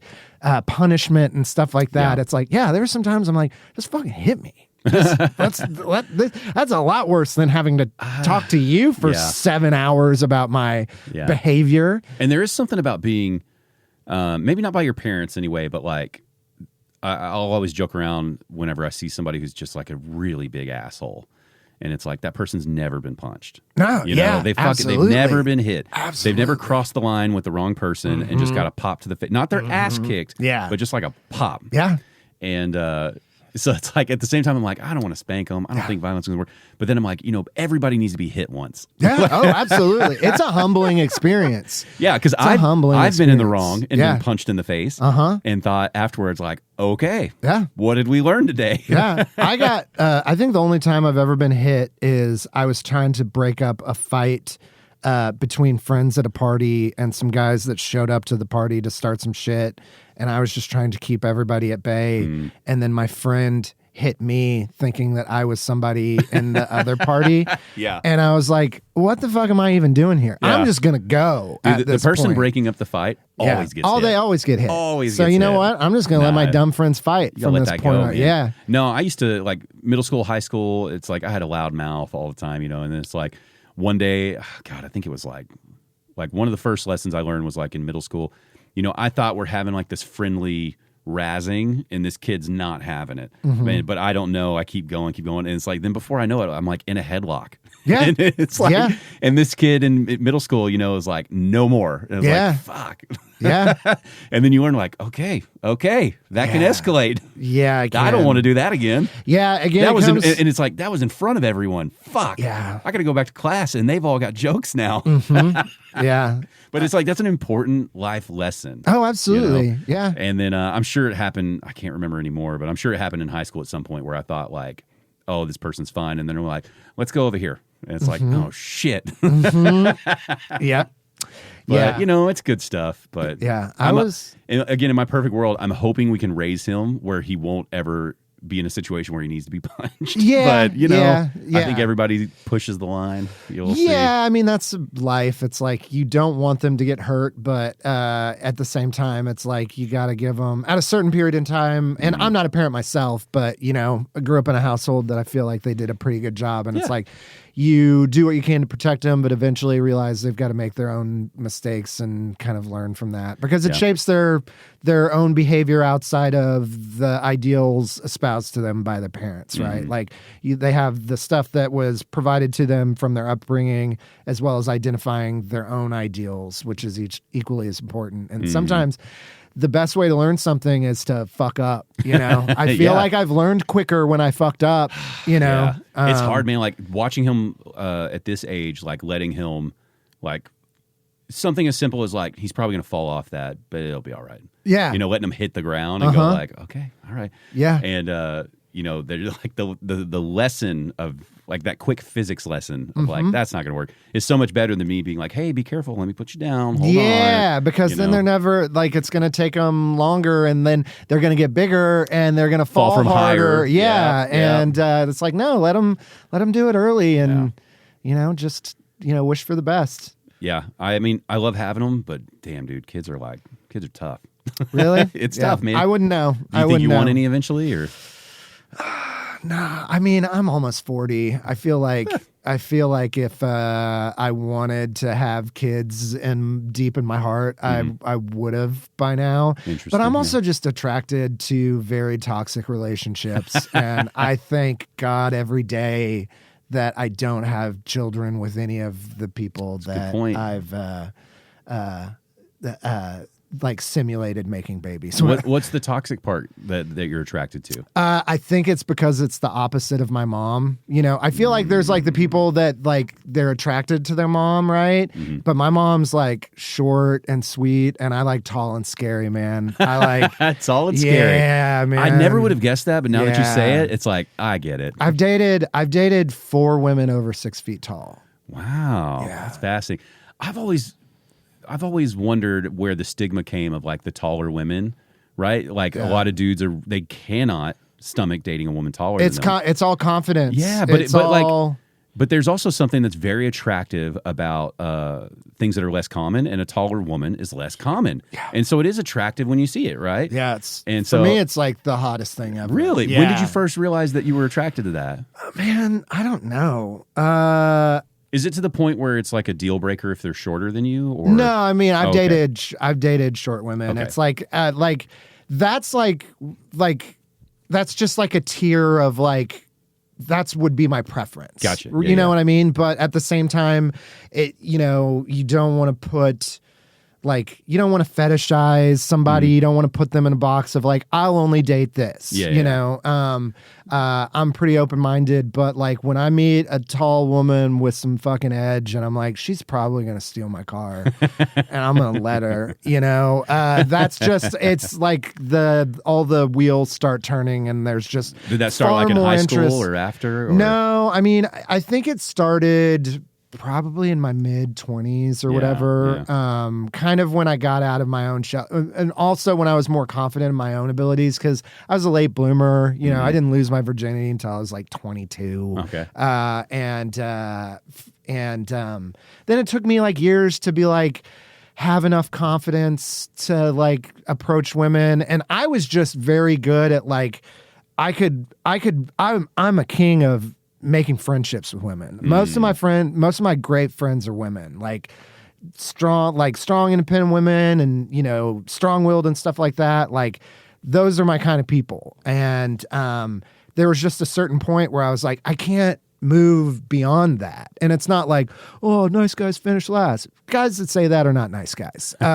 For me, it was just like not confident in my ability to like be genuine with like pursuing a woman and being like, hey, I like being friends with you, but I want to be more than friends with you. Like I just couldn't get myself past that point. And then I think once I like kind of grew up and like was more confident in my own abilities, realized what I had to offer, and like I was able to approach, and like then I was like I could approach the tallest woman in the room. Like I've dated a woman that's 6'5", and like it. What do you remember, or have you ever thought about what it was about the height that caught you, that made you think like, I think I like this? I don't know. Like, first of all, just being able to talk to a woman that's at your eyesight, you know, like first of all, it initiates far more eye contact, right? Like in a social situation, everything, like you're just making more connection, I think, which for whatever reason I just find like cool.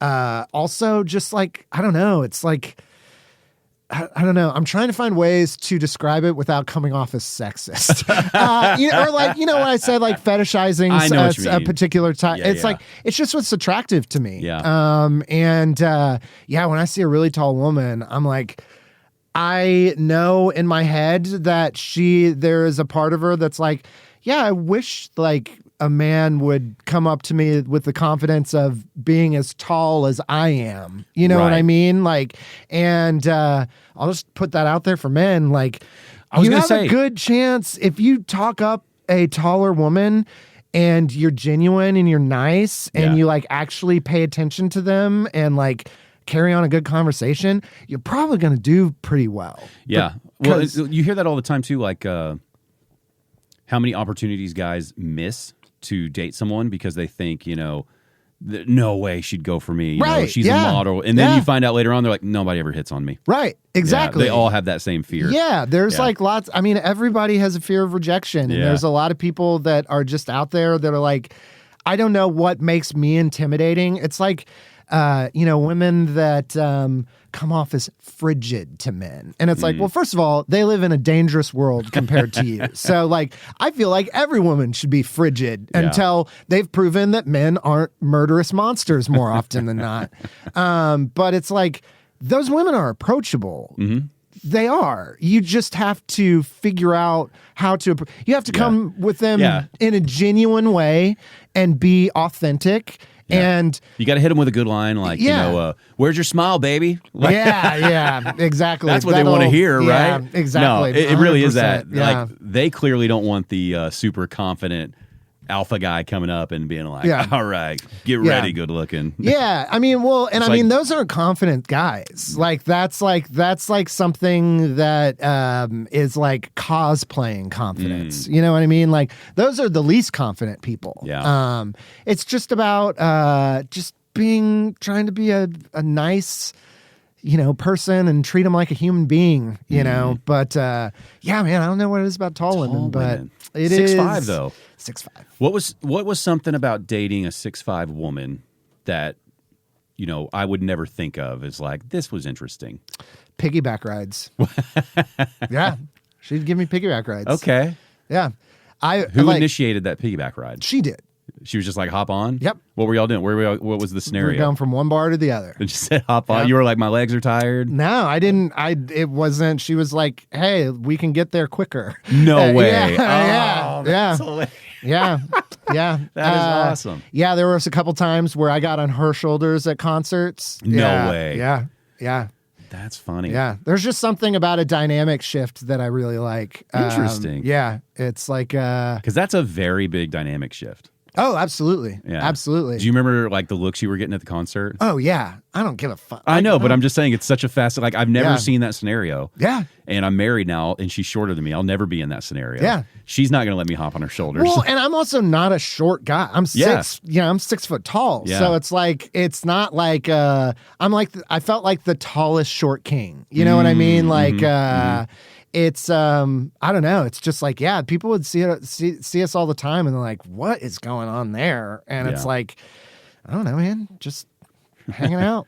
Yeah, it's cool. It is one of those, like, it's weird how much women want a guy to be taller and guys want to be taller in a lot of scenarios. And it's like, it really means nothing. Right. It's like, I guess the one thing is like, I can put my arm around you easier. Yeah. That's about it, right? Right. Yeah. And it's like, but it's such a standard. It's like, how many, it's like, you wonder how many dates she probably got passed up on. Like, if she was on like Tinder or something where they're just like, oh, no. She's like 6'5". I'm not doing that. Yeah. I mean, no, not her specifically. She was... Well, I mean, just tall women. Yeah, no, yeah, absolutely. Like I said, it's just a confidence thing. And also, like, men are just like, I'll put it this way. I have a friend who, like, God bless him for his honesty, but he's like, yeah, man, I'm just like looking for, a redheaded, petite, busty woman. You know what I mean? It's like, you just want, I was like, oh, so you want an anime character. Like, and I'm like, and what do you have to offer a Goldilocks situation like that? Yeah. You know what I mean? And it's like, you don't have anything that would initiate that. Like, you don't have a personality, you don't have good looks, you don't have a good job, you don't have a good relationship with your mother. Like, what are your redeeming qualities? You have a list of things like a million line items long, but you have a problem with a woman that wants a man that's taller than her. And that's like maybe her one sticking point. Like, cool. Good luck, buddy. Yeah, it's like, why are you still single? Yeah, I think that just breaks down the difference in men and women. It's like men are just used to wanting everything how they want it, when they want it. Well, we were also raised on, it's like all the sitcoms where the dopey, heavyweight, guy is married to the super attractive woman. Right. You know what I mean? It's like, it was that dynamic on almost every single show where like the kind of dumpy dude who seems really stupid and then she's like keeping it all together for the whole family and also like has good looks and all that, it's like, well, that doesn't happen a whole lot, does it? No, no. Yeah. Married with children, right? Like, I think that's where the tall woman thing came from. Married with children. Oh, yeah, because she was always popping the heels on too, and she was already a tall woman. Yeah. That's interesting. Yeah. When they're that tall, do you like them to be taller, throw on the heels? Oh, absolutely. Yeah, go for it. Yeah. There's been several times where women I've dated that are like 6 feet and over, they're like, yeah, it's just like, it'd be nice to go out in heels. I'm like, fucking go get heels. I'm like, go get stilts. Yeah. Let's be 10 foot tall. We're already doing this. Yeah, let's go 12 foot tall. Yeah. It's just never bugged me. It's just never bugged me at all. And that's another part about like the more the world progresses, it's like the more that everything is on the table. Mm-hmm. You know what I mean? Yeah. Stigmas are slowly dying on things. Yeah. And it makes things so much fun. Yeah. I mean, I think there's some ways in which like new stigmas are like coming about, or like stuff that was like more niche is more common, because like the whole Andrew Tate culture and stuff is like creating this new breed of things, right? That's like, it's almost like third wave chauvinism. But that's the pendulum swing, right? Yeah, absolutely. And it's like every time it swings back, that group gets smaller. Yeah. And eventually it's going to go away. But there's always somebody who just doesn't like something, and they're like, we're going to come back twice as hard. Yeah. It's like, okay. I think there's a lot of stigmas of like things that are just like not as like deal breakers and stuff anymore, or like things that people are so hung up on. It's fascinating how quickly those have changed too, right? And for the better. I'm happy with all of it. But I sit here and think about like, you know, I'm 38, and it's like, man, stuff that happened when I was a teenager that was like off limits in terms of like really, even just like interracial dating was like, ooh, oh my God. Did you see that commercial? They had a black and a white couple. Yeah. And now that's just, nobody gives a shit, right? Yeah. And so it's like, okay, in another, 20 years, it's like, shit's going to be so, like, things that I thought would never, ever change that I'm not even thinking about right now are going to be so different. And it's really fun and interesting to think about. I have no idea in 20 years what the world's going to be like. Yeah, me neither. It's going to be so different. It's going to be wild. It's going to be different. And I consider myself to be a very accepting person and a more liberal person. And I know there are things I'm discussing on this podcast with people that I'm going to look back on and go, God, I can't believe I recorded that. Oh, yeah. Oh, absolutely. my God. We said what? Yeah. I mean, that... And that's me trying to be a good person, and you're still going to fuck it up. Yeah, that's the challenge with being a liberal, is it's a lot harder. Like, I feel like with being a liberal, because I consider myself very liberal. Sorry, people that are listening to that don't like that, but fuck you. But it's harder because you have to be cool with a lot more things and have to be a lot more aware about a lot more things, and you just have more opportunities to get it wrong. Which makes it difficult. It's not easy, but I mean this what is classified as very liberal right now. If you look in 10 or 20 years, it's like, I can't believe you said that. I keep telling my wife, you're gonna get canceled in 20 years. Oh, for sure. Yeah, I keep telling my wife, because we have conversations about how our son is going to have to navigate topics in school about like trans people and relationships and just these interesting things that come up that are new to us that we really don't even know how these conversations are going to go. And I was like, oh, no. His generation is going to be so cool with that and past it. Yeah. It's going to be something we don't think of yet. Yeah. And I still think it's going to be like taking robots to prom. Yeah. Like I think it's going to be something like that. Yeah. And she's like, what? And I was like, yeah. I was like, we might have to have the conversation of like his best friend is AI. His best friend's coming over with his robot spouse or whatever. And we're all going to do Thanksgiving, okay? Like, absolutely. Yeah. And she's like, what? And I was like, so our parents, that's how they're looking at the world right now. Like they can't fathom it, Absolutely. And it's like you said, every generation you go from being the young, cool, liberal person to the like, oh God, did you watch The Simpsons? Like when I was younger. I haven't watched it in years, but the grandpa, Abe Simpson, they were like doing a flashback, and they were like, you don't know what cool is or whatever, or what? And he's like, I used to know what it was, and he's like, and then what it was changed, and now it's scary to me. Yeah, pretty much. He's got something like that, and it's like, God, he summed it up so well. No, my mom is like the most like sweet, accepting woman, but like there are times where I'm like, hey, Mom, that's a wrong take for that. Like, there's a story I want to tell, but I also don't want to put my mom on the spot. Sure. But like, there are just times when I'm like, I know that you are just being a sweet, well-intentioned person. Yeah. But what you said is not acceptable in the place that we're at. Because she's also like hangs out at like the hip places in Tulsa that I hang out. She hangs out and like she goes and hangs out at my favorite bar in Tulsa now that she's like retired. And I'll come back and every once in a while somebody's like, you want to hear the wild thing that your mom said? And how you might need to coach her into not saying that? And I'm like, all right, fucking yeah, I'll go have a conversation with my mom. And it's just one of those things where it's like I said, it's like on the more liberal side of the spectrum, it's just there's a lot more things to consider, and it's like it evolves a lot more than on the other side. And unfortunately, there's just like there's more opportunities to make missteps with it, like pronouns. Like I appreciate anybody and their right to use their pronouns. If you tell me that your pronouns are different, I can guarantee that's the easiest way for me to fuck up what your pronouns are. Yeah. And I realize that's something I need to work on, but I was always socialized, in he or she. Sure. And like, I'm trying to change it. Yeah. But it's like, I wish I could put on like augmented reality goggles or have an app that I could point at my friend and it's like, these are their pronouns. And I'm like, maybe that's the thing that's coming. Yeah. That will help me considerably. Oh, because, I'm like you. I don't care. You want to be called, purple flower. I don't give a shit. Yeah, I'm down for it. Meet me halfway and appreciate that, like, that's not the norm yet. Yeah.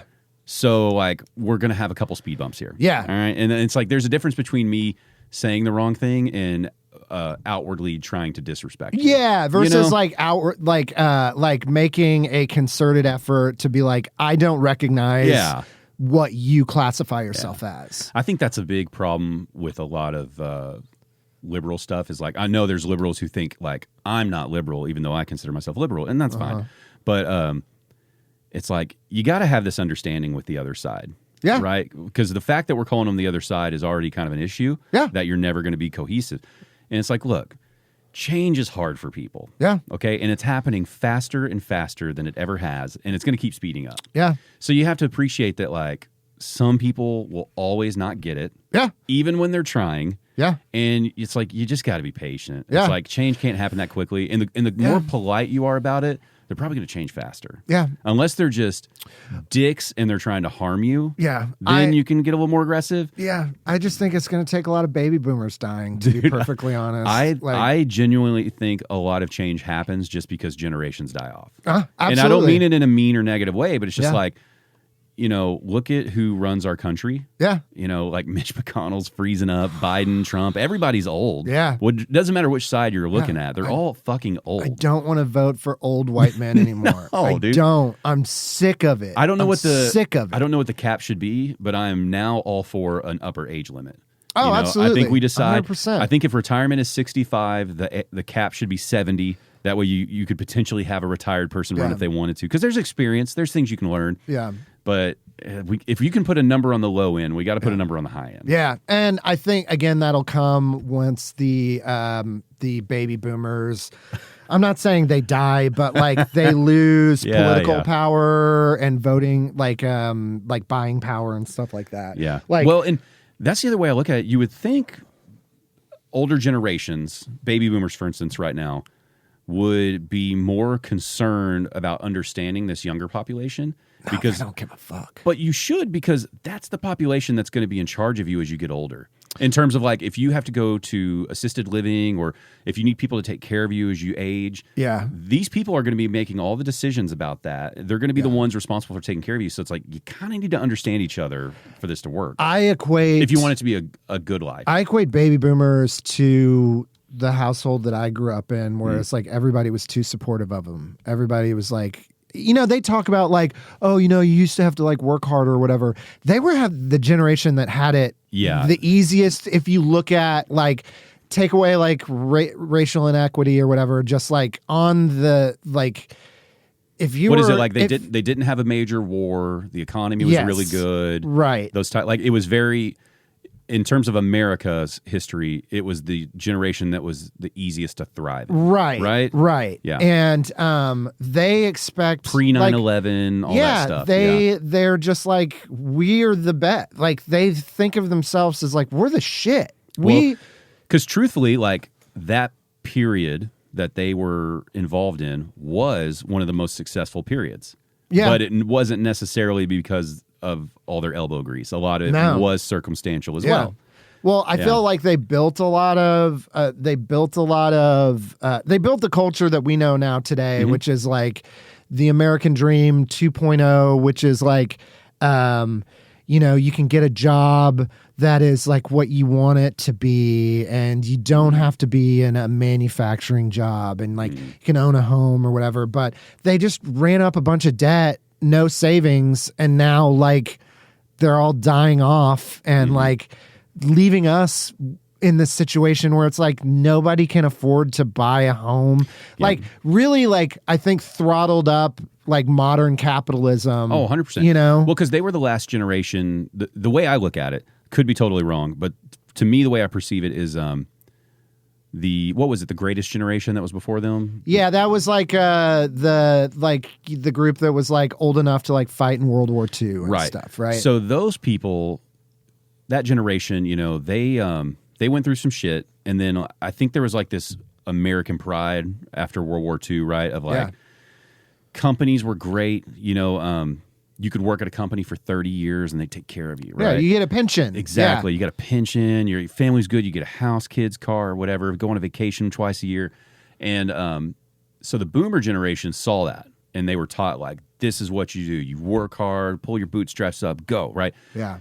And I think they had that all the way up until they all started hitting, like, their 50s and 60s. Yeah. And that's when companies started going, like, we can take away that fucking pension. They don't need that shit. Yeah. But they didn't notice it was happening to them in a lot of instances, right? And then I think part of their bitterness comes from these companies started fucking them over. That American dream was dying, the one that they were sold, the one that they grew up on. And then as that was happening, it's like now they're drifting into like the 2008 crisis. So now all their retirement funds are getting fucked. Yeah. Right? Yeah. And now they're just getting bitter and bitter because they're so close to needing to retire and need all this stuff. And the economy and all these things keep getting worse. And now they're scared because the whole dream they were given is being shattered. Yeah. And then you've got like millennials, which that's us, right? And I'm sorry, you have Gen X. Yeah. Gen X, like, they were the first to start seeing, like, I don't think this shit's going to pan out. Yeah. I don't know that I'm buying into all this anymore because my parents are getting pissed about all this stuff. And then the millennials, we're kind of seeing a little more, but like Gen X and millennials, we're all still kind of in denial. It's like, no, we can work for that company for a little while. But now millennials, I feel like we've been in it enough. We're like, yep, we're getting fucked, man. Yeah, there's no loyalty. We're getting fucked. There's no loyalty. And so I think what we're seeing now, like us being old men bitching about like these workers who don't care and stuff. Gen Z is the first generation from like inception. They're like, oh, they fuck everyone. Yeah, there's nothing. Absolutely. They're fucking all of us all the time. Yeah. There was never a moment where they looked at it and thinking like, oh, they've got our best interest at heart. All these big corporations will take care of us. The government's not corrupt. Whereas we all had a little bit of a rose-colored glasses moment. Right? Yeah, absolutely. And one of our friends was talking about how there's studies going on that like this is genuinely the first generation. Like part of the reason they are perceived to not work as hard, whether they do or don't, is because they understand like I might be working my entire life, literally into my 80s. Yeah. There may not be Social Security. There may not be retirement options. There may not be 401ks or pensions. Yeah. And so like probably not even any clean drinking water. Yeah. And so you know what I mean? Yeah. So like when they're totally okay with like calling into work or like I'm going to wait for a better job, it's because that might be the rest of their fucking life. Right. And if they're going to be stuck, they're going to try to be as comfortable as they can while they're stuck. Yeah. And that's where I think the give and take is like if the boomer generation can appreciate that like that life is so different and like it's a different kind of fear. Yeah. You know, it's like you'd probably get a lot fixed and accomplished, but they're just so at odds right now. You know, like you ruin this and no, you guys are ruining this. And it's like neither of y'all are ruining it. Yeah. It's like I don't know how you get them to the table and work out that stuff. It's tough, man. But Yeah, I mean, they both have qualities that I can appreciate because I do love that, like, fuck it attitude. I do like Gen Z and the way that they are, like, at a young age, like, they are not afraid to share their opinion about stuff, and they're educated about what they're talking about for the most part. Yeah. And they've got this baseline, like, level of geopolitical knowledge where it's like, like, I have friends that have kids that are like 11 and 12 years old that know stuff about the world that I didn't even know those parts of the world existed until 10 years ago. You know what I mean? Like, they're just far more educated in some stuff that I'll never like, understand. That conflict's still going because the sesame seed farms are struggling. Right. You're like, what? Right. And I truly appreciate that. But at the same time, it's just, I do think that there's this level of, like, yeah, you don't have to be loyal to a company that knowing that you're not going to get a pension, that they could fire you at a moment's notice. Yeah, or you whatever. need to earn my loyalty. But if you want to be an influencer, like, if your parents don't have the money to finance that for you, go out and get a job waiting tables until you can finance that, and like, work on your side hustle thing, but like, still work. You know, still make a living wage, like, because it will help you, if nothing else. If, like, I can't tell you how much life experience I've got from working shitty jobs, if nothing else, to go, I want to make sure I'm at a point where I never work a job like this ever again. Yeah. And I think there's a lot of people that just try and avoid that.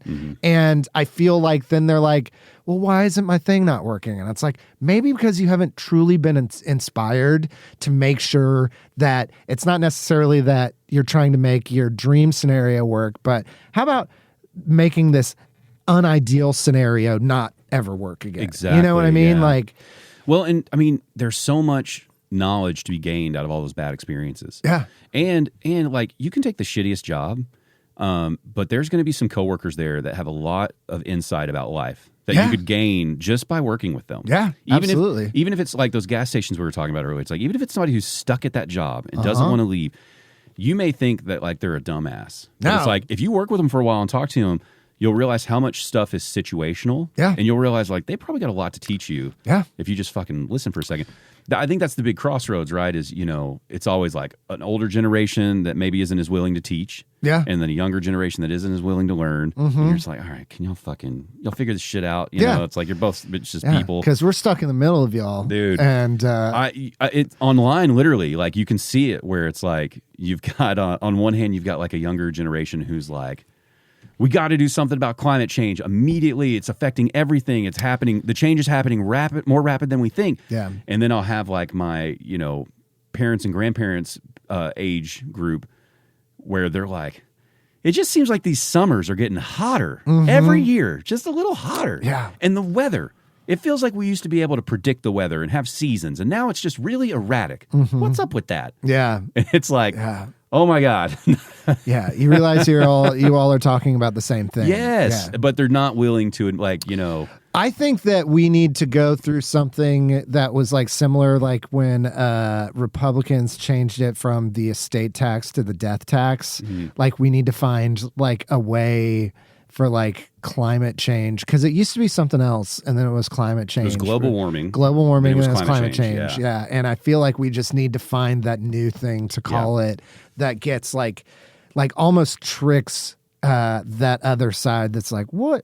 Climate change? No, that's not true. It's like, find a way for it to be like, let's fucking scare the shit out of them. We're trying to get freedom weather. Yeah.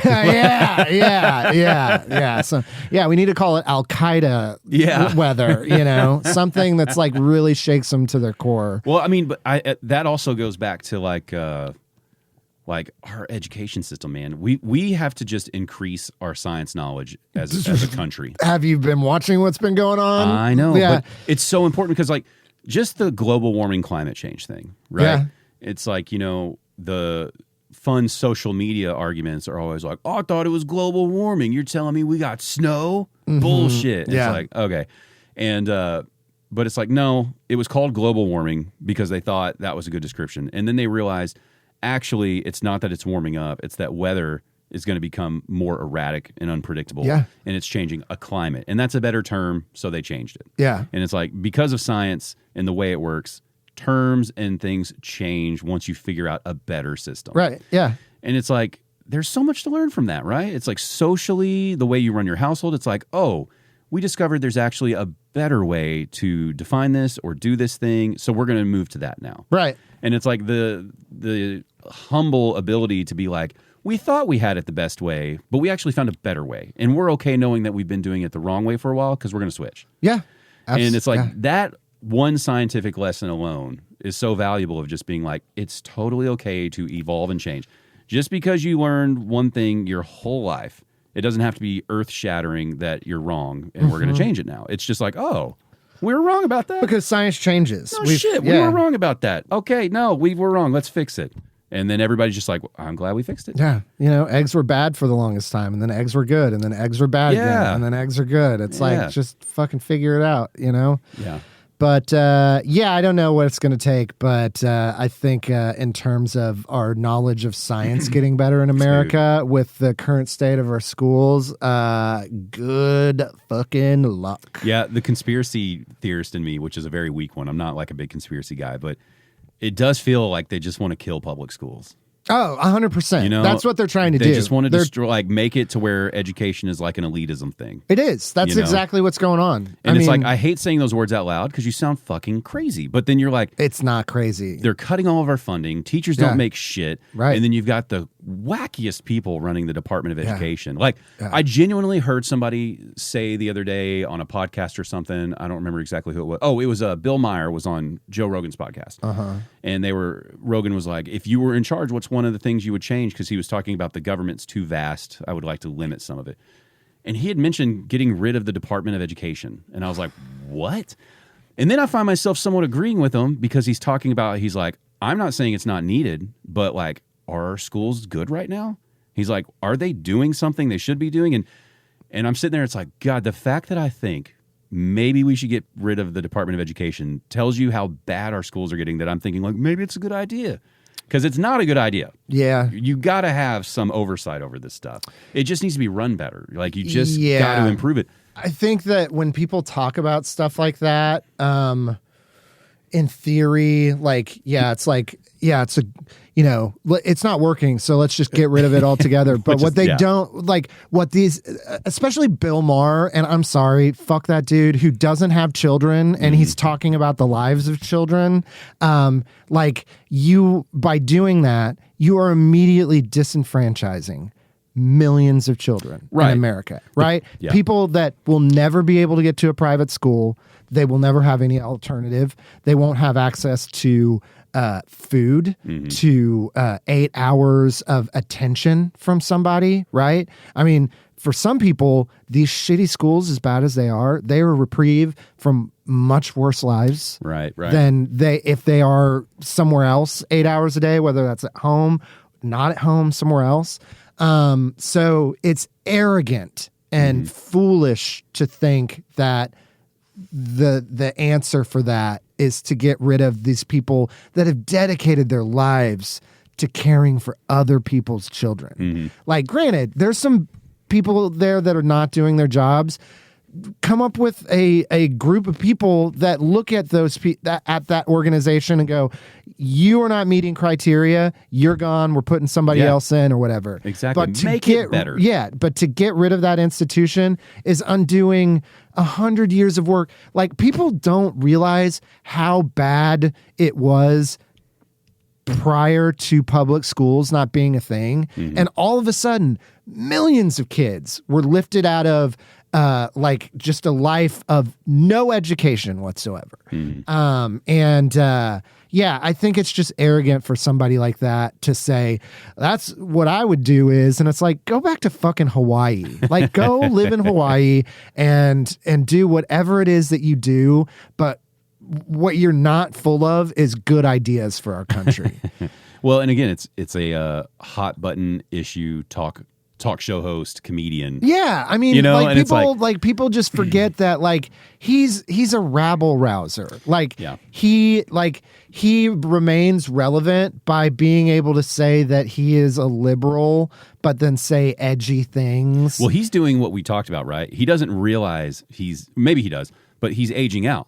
Yeah. He's slowly becoming the more conservative thought. Yeah. And not to any fault of his own. It's Yeah. just what is conservatives is shifting. Well, he's like any person that was a hippie in the 60s, but then like started making some money. And like my parents were hippies in the 60s, and I can't tell you how many of their friends are fucking Fox News acolytes now because they have a little coin in the bank. And they're like, no, these guys are making some good. And I'm like, you were peace, love, and, you know, like crop shares and stuff like that, like 40, 50 years ago. Like, I don't know what happened except for the fact that you made a little money and you want to hang on to more of it than you would like to give the government. I'm not going to let these interest rates fuck me over. Exactly. I know. He's trying to stay relevant. And I think that a way that a bad idea is brought out to the world is coming from Bill Maher's mouth. I have friends that are like, I watch the news. I listen to Bill Maher, and that's I'm like, not news. That's not news. Not news. You're a fucking idiot. And that's another thing too. It's like I can't. It's so hard to figure out a good news source to trust because it is all entertainment news at the moment. Yeah, all your major channels anyway. I feel like the BBC is a good measure. Well, sure, they're fine, but their system is based off of. Something we'll never do here, which is like, don't they pay a tax to keep that channel going so that it doesn't have to be corrupted by advertisements? Yeah, I'm pretty sure that's the case. It's all kind of run similar to PBS here. And it's like, we're not going to be willing to do that here. I mean, I learned that lesson by the show Top Gear, the British Top Gear. Have you ever heard of that? Yeah. Okay. Yeah. And because that was a BBC show, they didn't have to worry about sponsors. Yeah. For like a car company like Ford sponsoring the show. Yeah. So when they were reviewing a car, if they didn't like it, they could shit all over it. Because they didn't have to worry about like, hey, Dodge called and wanted to know why you shit all over the new Challenger, man. They paid us this many millions of dollars. Yeah. You got to fix this. And so as small and mundane of like a point that is about like a car show, but it does show like even on that level, freedom of opinion is pretty limited if you've got a fucking sponsor. Right. Yeah. And so what does that do on every other tier of our decision making? Yeah, I mean, it's unfortunate. It's an unfortunate even Bill part Maher's of got things. sponsors. Oh, yeah, of course. Yeah. He may say, like, I'll say whatever. It's like, to a point. Yeah, but I'm sorry, you've worked with HBO for a certain amount of time. I know for a fact that they probably give you notes on stuff. Yeah, you've probably been told a couple times. I don't feel like his numbers are growing, you know? I don't think that all of those shows are dying. Oh, yeah. I mean, like, those, like, streaming platforms and what we're seeing with, like, the writer strikes and stuff.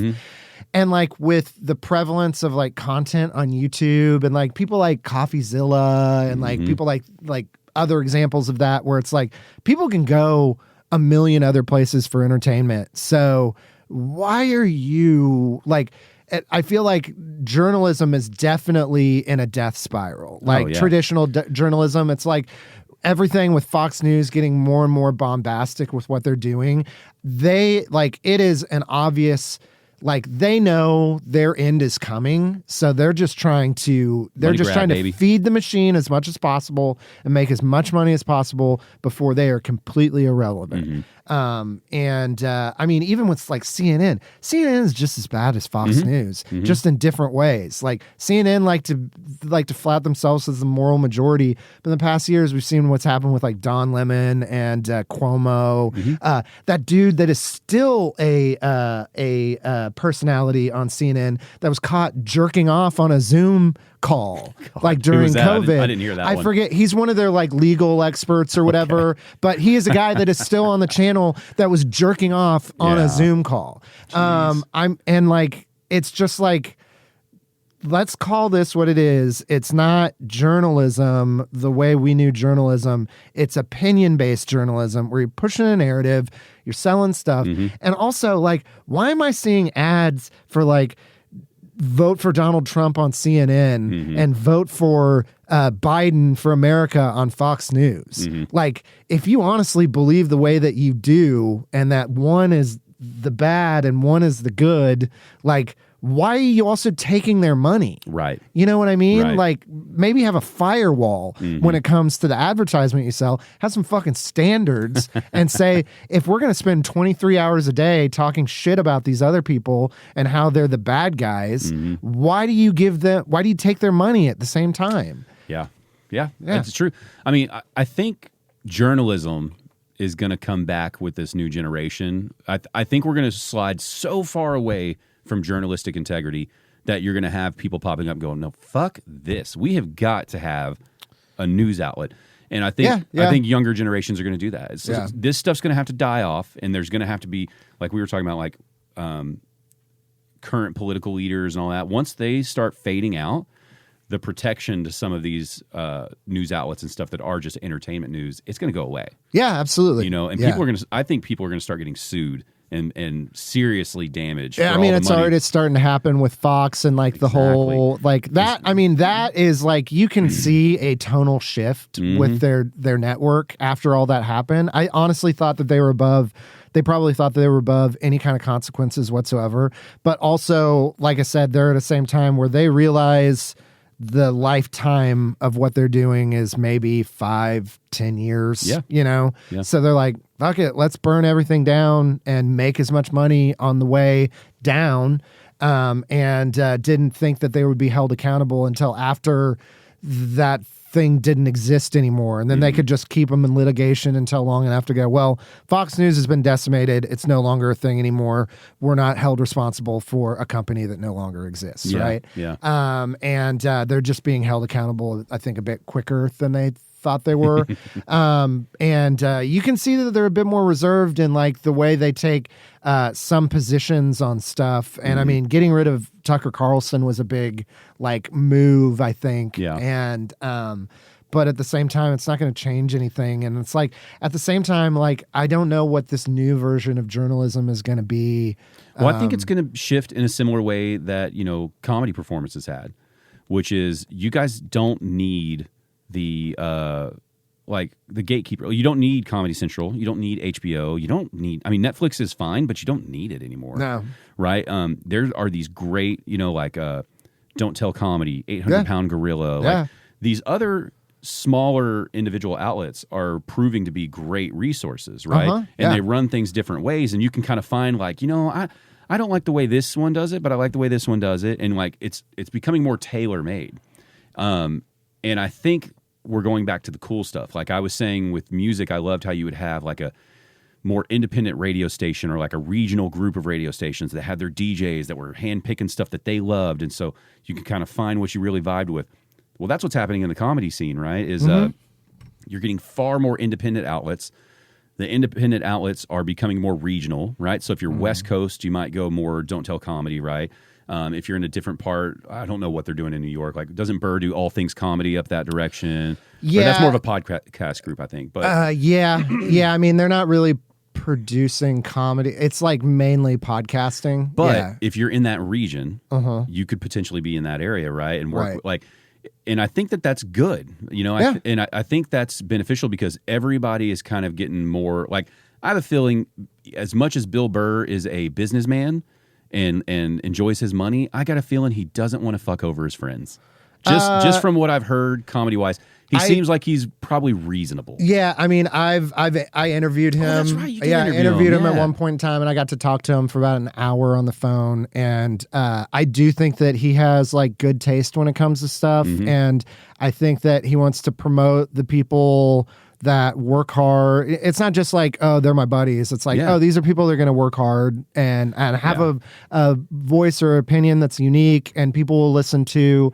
But also it's just something that, you know, he can stand behind and say like, I don't have to micromanage these people. And how much better is it? Right. Like when Bill Burr puts something out and he's like, he's probably my top, like he's my favorite comic, I think. And when he puts something out, I don't have to question if it's going to be quality. You know what I mean? I know that he is going to put the effort in. Yeah. And so I would assume that a lot of the people he brings onto his network, you know, that's his standard. Yeah. Right? He doesn't want to fuck around. And I think that's the way journalism will shift. I think you've got a new group of people coming up, Gen Z and so on, who are sick of this shit. And I think it'll just become more independent. Like maybe we'll have like a YouTube channel that is Texas news, Texas politics, and it is just objective, factual. This was going on today. This is what's going on. This side sees it this way. This side sees it that way. And here's what the debate's about. Blah blah blah blah.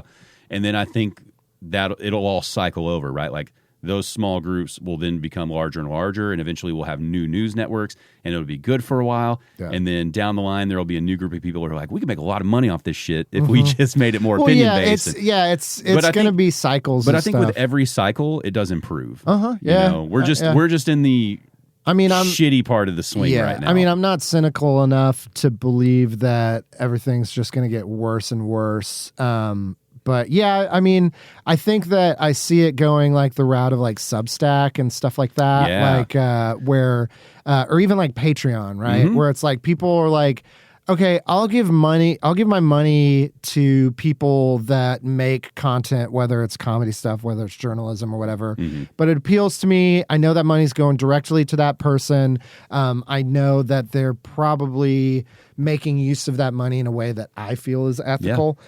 And again, it's like with journalism, it's like you want it to be unobjective, you know, right? But we're all also humans. Mm-hmm. I honestly feel like the most unobjective news is going to come from AI eventually. When it gets to a point where it's like, no, let's put it to the robot to tell us what objective and unobjective is. Fascinating. That's the weird shit I'm talking about. We're not going to be able to predict that. Yeah. That eventually they'll be like, we decided the cold, emotionless robot is the best way. Yeah. I want people to be objective, but I have enough cynicism in my body to know that even well-meaning people like us can't be objective all the time. Sure, yeah. You know? Yeah. And it's like, it's like that Matt Taibbi guy, right? Mm-hmm. Like, I read his book Tribalism and was fascinated by the stuff that he did. And he was like, at one point in time, a very reputable journalist. And then he did that Twitter file stuff. And it's like, what the fuck? Like, when did you make this 180? Like, when did Daddy Elon Musk put his pale dick in your mouth and offer you whatever you wanted so that you could be like, no, listen, like shit's like just unfounded bullshit, and just completely decimated his credibility as a journalist. Yeah. I mean, it's interesting times. I don't know. I like staying more on the optimistic side. Yeah, well, you've got a kid. It benefits you to be optimistic. Even before him, though, it's like I'm very pessimistic about, like granular things. I'll be very pessimistic about, but big picture, I'm like, I think like we still have a lot of really great stuff. Oh, absolutely, but 100%. It's like there just has to be a shift. Like I heard Patton Oswalt. He was talking about how, like the flex of like a lot of countries is like military might and power, and it needs to like imagine if it switched to like our country has the most educated and healthiest people, right? Yeah, and that was your and it's like you still have the military, but don't make that like look how incredible we are. Our military. It's like. Military being good should probably just be a given. Yeah. And then we need to fix the rest. We just lost an $80 million F-35 jet. That's our military might. Yeah. Is like we have a jet that is so stealth that we lost it. And we have no idea where it went. So that's our might. As a person that's very pro-military but anti-military industrial complex, it's like, no, that's not like we need to be spending more money on education than bullets. I'm sorry. Yeah. Even if the Department of Education is missing the mark most of the time, I would bet everything that I have that if more money went to our education and the health of the people that live in this country as opposed to the military's bottom dollar, we would be better off. I feel like I'm at a sermon here because like I totally agree. My whole thing this is where like people want to say some of the stuff I talk about is like I could see how you would think it's not patriotic, but I'm the exact opposite. It's like, look, we grew up in the times of like this is America, like fucking USA, right? Yeah. And like I think we should have a free or not free. I know we would pay taxes, but a universal healthcare option for everyone. Absolutely, that, you pay into your taxes, but you don't pay anything. I don't think you should have co-pays. I don't think you should get bills for shit. Yeah. And people are like, well, in these other countries, it doesn't work well. And it's like, okay, fuck them. I thought we were America. Yeah. I thought we do everything better than these other countries. Why don't we just cherry pick the good shit out of what we can see around the world and make the most badass system because we're fucking America? Absolutely. Well, like, when did it become like, You know, like you can't be like, we're America, fuck yeah, we lead everything. I mean, but we can't do better than that. No. It's like, whoa, no. Either we're flying American flags, shotgunning beers, and doing it the best we've ever done it, or we're not going to brag about it anymore. But it's a lot of those people that put a flag in their front yard and say, you know, love it or leave it. They're just cosplaying patriotism. Exactly. It's not, it's a convenient way for them to tell their neighbors, I love this country, but they don't have a fucking way to show how they can build this country into a place that's better than they found it. I think a better form of patriotism is on the rise, where it's not about like, we'll kick anyone's ass. You know, it's more about like, we want to be the best, literally the best. Like, you know, we do have the melting pot. Like, we have the ability to be the best because we have the most diverse population. Yeah. Is there a more diverse country than ours? I we mean, gotta be the top, right? That's where my intelligence wanes. I wouldn't know what to say. I don't think there's another country that has had as much mix of different immigrants coming in over the past couple hundred years, right? I don't know. I would imagine. I mean, think about a lot of major countries. Like a lot of people in China look Chinese. Yeah. Right? Yeah, like, you know, and a lot of people in India, it's a type that you see, right? And I think America, there's definitely other countries where that mix exists. Like, I'm not that ignorant, but I think we have, because of how big the country is, because how dense our population is, I think it's probably one of the most mixed countries in the world, which means you have such a pool of talent to draw from on any particular issue, right? You've got the world's focus group. Oh, so you know what I mean? It's like, can we stop with all the, you know, pussyfooting around? It's like, you could have the best single-payer healthcare system. You could have the best military. You could have the best education system. Just get rid of the greed bullshit, and you can sort it out. No, I mean, all you got to do is just make Jeff Bezos pay his taxes, dude. You know, like, do you realize what could be done if Jeff Bezos and Elon Musk paid taxes?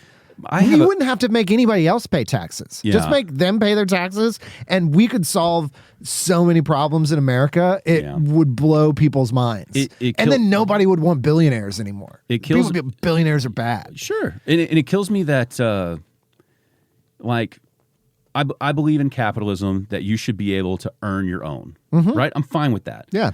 But I do feel like on that level of wealth, there should be a moral obligation to go, what's my cause that I'm going to change? You know, because I don't know what his current figure is, but it's like, wasn't Bezos at like 120 or 130 billion at some point? Yeah, that was before his divorce, though. Okay, but still, when he had that level of money, right, 120 billion, you can pick whatever cause is closest to you and probably solve it. Yeah. And it won't affect you. Yeah. Period. Because, I mean, there was some math at that point where someone did a comparison, you know, how much money, because you can't wrap your mind around $120 billion. No, you can't. And if I remember it correctly, you could make, the way they said it was, you could make $70,000 a day from the time Jesus was born. And you were like, still like $1 million less than Bezos. Right. So $70,000 a day for over 2,000 years, and you're not quite at his wealth yet. Right.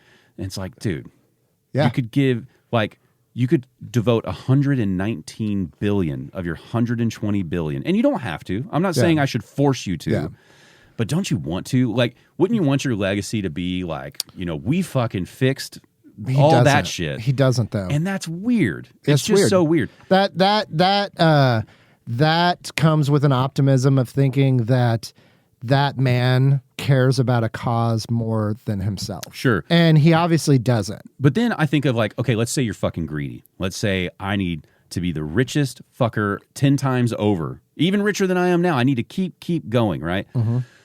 Okay, well, let's just go greedy and market it, right? Let's just go like, hey, I'm Bezos. I want to cure cancer. And then, you know what? You know how we can cure cancer is by buying more Amazon products, right? And it's like, you could potentially solve whatever that issue is while also being a greedy capitalist, and everybody still wins. Or if, you know, it's like, I do believe that if you were like paying your workers the most, giving them good benefits, and then you were using a lot of your profits to help these good causes, you would end up making more in the long run, because people would be like, well, hell yeah, I'm shopping from Amazon. Yeah. Did you see all the elementary schools they built? Yeah. Why wouldn't we shop with them? So I think you would actually end up being more liked, and equally as wealthy. But that also comes with an optimism of thinking that he wants people's lives to be closer to his. Yeah. You know what I mean? Like, well, no, but I mean, shouldn't he, a guy with that much ego in terms of financial, right? He probably wants, I guarantee you he has to have an ego of like, I want to be remembered.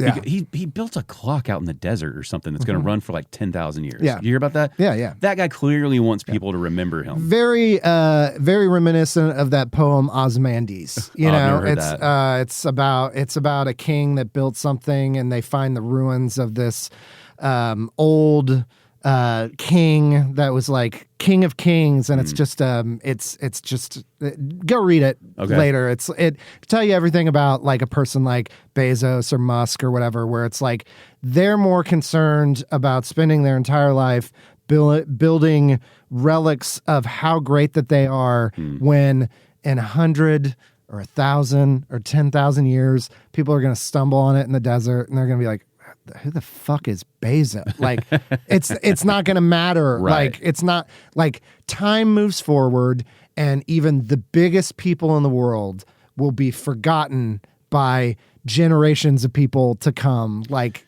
you don't have a legacy forever. The exceptions are if you did something that truly benefited humanity, right?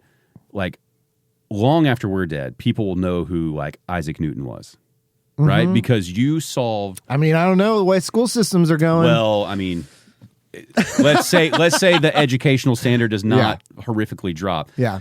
You will not forget a person like Isaac Newton, because the things he uncovered about science have changed. Literally everyone in the world benefits from that knowledge, right? Even if they don't know what he did, they're using technology or whatever that from his knowledge, it spawned how much scientific creation, right? Yeah. And, someone like Marie Curie, like that name, you will always remember that, because there were such big advancements. And I think you're giving a certain amount of people too much credit. Like, what do you mean? I mean, I know lots of people that have no idea who either of those people are. No way. Yeah, they might have a basic understanding that somebody like learned about the principles of gravity or something like that. They couldn't tell you who did it. True. Like, I mean, America and like just our knowledge of geography.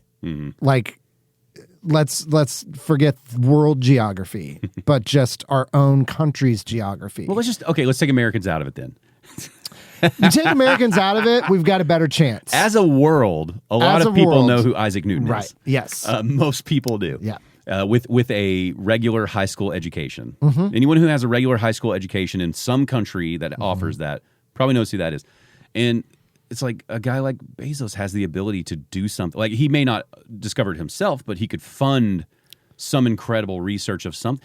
And it's like, man, I don't care if your passion is like, I want to eliminate diabetes in dogs. Like, but it's like you should fix, if you're wealthy enough to tackle an issue, there should be a moral obligation to do it. Yeah. And I don't get and that's why I think our government should hold those people accountable, because I think people like Elon Musk or Jeff Bezos will not do those things unless they are forced to do it. And that's when they just stop stacking their bills. You know what I mean? Like, then that's when they're like, well, hang it up. Like, when they're forced to take accountability and invest more in the betterment of society, because we're saying, hey, nobody should have $100 billion in a war chest. Pay your taxes. That's when they're like, you know what? I'm just going to hang it up and call it done or whatever. Like, I just don't feel like they give a shit. And even if they were forced to give a shit, wouldn't give a shit. They might turn over that money, but they're not. It's going to be after the biggest litigation in the history of the legal system, and then they'll do it, and then they might pat themselves on the back in a PR move and go, yeah, well, I had to give all this money to the government because government's getting too big and now they don't like capitalists. But guess what? I cured cancer. No, you didn't. The government forced you to cure cancer. It's just, I feel like, again, I'm an optimist. I want to believe in the betterment of society, and I think it's possible. I don't think it's possible with the people that are currently at the top 0.01%. Yeah. Well, I mean, That was that's one of the big things Bernie was trying to tell us all. And, the machine chewed him up. Yeah. Well, he's also an old white man. Yeah. And unfortunately, it's just like I said, I like a lot of his ideologies, but for me, no more old white men. So who would you hope is running in 2024 that you could get behind? Because I'm at the point right now. Man, I don't know. I don't like Trump. I don't like Biden. Yeah. I don't see a lot of people I like. There's nobody. And, I mean, honestly, and really, truly, where I'm at is Republican, Democrat, Libertarian, Green Party, whatever you are. 2024, I'm going to have to listen to every debate and see. Yeah, absolutely. Is there someone sparking any interest? Because no one seems interesting. There is, honestly, I don't think that there's any. I mean, this is me personally, but I don't think that there's anybody you can primary against Trump that would win outside of Biden. I'm not a Biden person. No, I understand what you're saying. I don't. I think that he is doing a good job for the situation that he came into. There's a lot of things that fundamentally I don't agree with about him, either where his history comes from, because there's been some bad sides that he's taken. And I mean, if you're in, let's just call him what he was. He was, we want anything but Trump. Right. That's what he was. Yeah. That was like, we can get 8 million moderate votes. Yeah. We think if we throw him in there, it won't be Trump. Right. And there was no he's going to do this well. It was I think. And he's doing far better than I expected. Far better than I expected. I think he's going to drop dead any day. Him or Trump. I don't think Biden will drop dead. I think Biden is healthier than people give him credit for. He's just also fucking 80 years old. Well, I was going to say, when you're in your 80s, I think every day becomes a little more touch and go. Yeah, but when you're also the president of the United States, you have healthcare, access to healthcare that we don't even know about. But one could fall. Yeah. One could fall. But I'm saying he takes care of himself better than people half his age. I would say he probably takes care of himself better than Trump does, because Trump, I think, is like... But Trump's a cockroach. He's going to live forever. Well, I was going to say, he's openly talked about, eating junk food, sodas, all this. It's like, he's unhealthy. But he weighs 215 pounds. But he's got so much more energy than Biden does. Not anymore. And you're just like, but you also can't run at that energy level. Like, you can't run with high blood pressure your whole life. No. Well, so I wonder, is one of them going to die in 2024, and then that radically alter how the election goes? I mean, if I had to bet money, it would be Biden. But I feel part of the reason where Trump gets his energy is because I think that dude's snorting Adderall. Well, didn't they come out? He's on prescription something, right? Yeah, I mean, he's got something that gives him that. I think it's legal. I don't think he's doing anything illegal. He's got a doctor who's doing something illegal. With his medication, I think it's probably legal. But he, I've been watching him in his interviews. He does not have the energy that he had even in 2020 going into stuff. And I think that just comes with, maybe it's just age. Maybe it's he is as fucking psychotic as that person is, has never been more aware that the walls are closing in. The fact that he's going to be spending the rest of his life litigating they're going to come the after shit him. that he's created. Well, they've made it clear, as long as he is attempting to run for anything, they're going to try something. Right, absolutely. And so he knows, but so much of his life has already been that. He might finally just be getting burnt out and just be like, Jesus, I should just be rich and go do rich people things. Nah, man. No, I think that he's just a person that wants to fucking watch it all burn. I honestly feel that he doesn't give a fuck about anybody except himself. I agree with you there. He wants to be the man in every scenario. Yeah, absolutely. Yeah. So I don't know. And he doesn't hide that, But I honestly, there's not a person that I can look at in the political landscape right now that I'm like, yeah, I would primary them over Biden. Well, what would your ideal candidate look like? Like, if you could handpick their traits? Man, that's a good question. Like, for me, I really want someone who, what I loved about Bernie, okay, and I think for the things I enjoyed about him, he just had really terrible marketing. But I think if all he could have gotten done was overturning Citizens United to take corporate money out of politics, that would have benefited everyone, Republican, Democrat, whoever. Everyone would have benefited from that. So if he didn't do anything else his entire term, that would have been a win for me, right? The other one would have been, he wanted to start establishing universal health care. Yeah. That would have been a huge win. The other thing I want any candidate to have, if they have any passion about environmental issues, about getting back to like the importance of like how important clean water and clean air are going to be in our future, very much sooner than we realize. Yeah, you know, and just you don't have to call it climate change if you don't want to, but can we just get back to like how do we clean it up? Yeah, you know, because I mean, we're learning very quickly that everything is finite.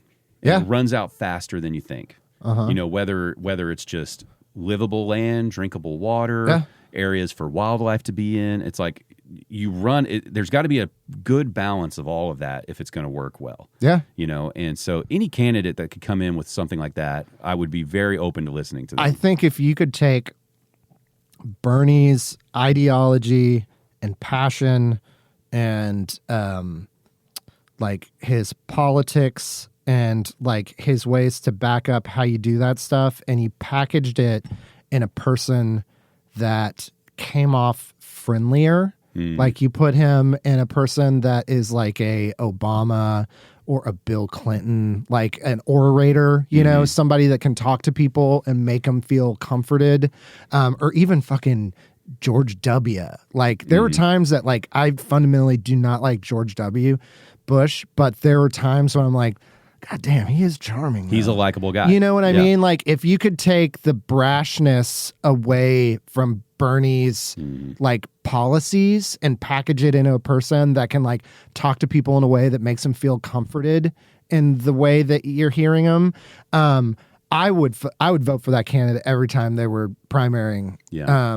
I just don't see a candidate like that out there. Like honestly, for me, it's like, can we just please make sure that Trump doesn't win again? Because if Trump wins again, we are honestly looking at like, we ever going to vote again? Yeah. Like it legitimately terrifies me. Like I was in Tulsa when Trump did his first campaign speech during COVID in Tulsa, when like it was like the Juneteenth, and it was like on the 99th anniversary of like the Tulsa Race Massacre, and like being in that city for that week when people were preparing for it was the most nerve-wracking week of my entire life, where you're like, what the fuck is going to happen? Like it was terrifying. It was fucking terrifying. And I like, as much as I don't want to be like a person that's like, I don't like them, so I'm going to vote for them. Like as long as Trump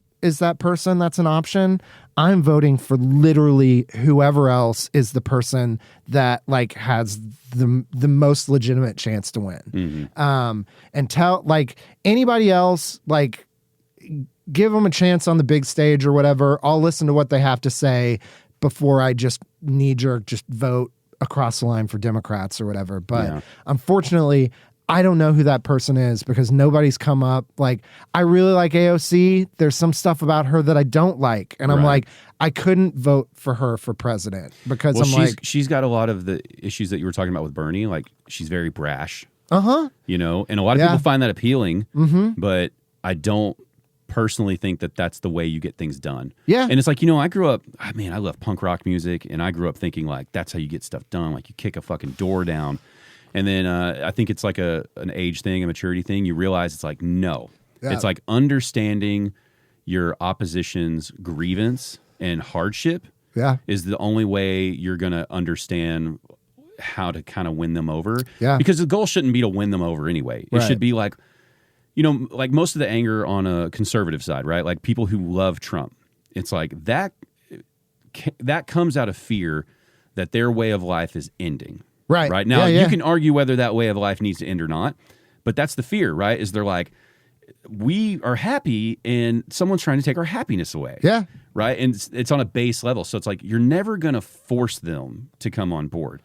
You got to somehow be able to, even when it's painful, it's like you got to be able to understand that that's coming from a fear base from them. And if you can help alleviate that fear with your change, they're going to come on board. Yeah. I mean, that's tough. That's honestly what made George W. Bush so successful is the way he talked to America right after 9/11 happened. I mean, there's never been a bigger approval rating for a president. And like, I don't agree with anything that he has done, right?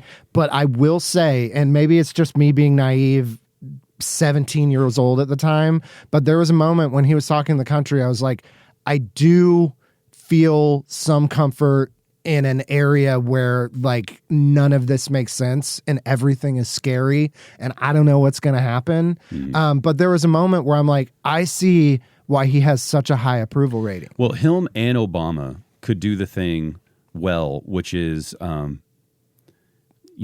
the president doesn't have the answers, right? Right. They have a team who comes up with the answers. But they can get up there, like your parent and just be like, we just went through some stuff. Yeah. But it's going to be all right. And here's our plan. Right. Here's what we're going to do. Yeah. And I'm like, I know this is mom talking through dad. Right. Yeah. And so both of them, right, on both, it's like, that's what they were. Now, Bush started like fucking up all his speeches all the time. But like when he was more just himself, not trying to do a speech, right, he did have that charming ability. And I'm with you. I didn't like him. I didn't like him at all. I think too many shenanigans, and we went to wars that we didn't need to go to, and all that bullshit. But it's like credit where credit's due. It's like that was one of his strong points as a politician. You know? And just like Trump, it's like I don't like him, but he's clearly charismatic with his base. Yeah, I mean, and there's a lot to learn about. When Hillary ran, she thought she had some of these areas locked down. Yeah. And those people felt... She was arrogant.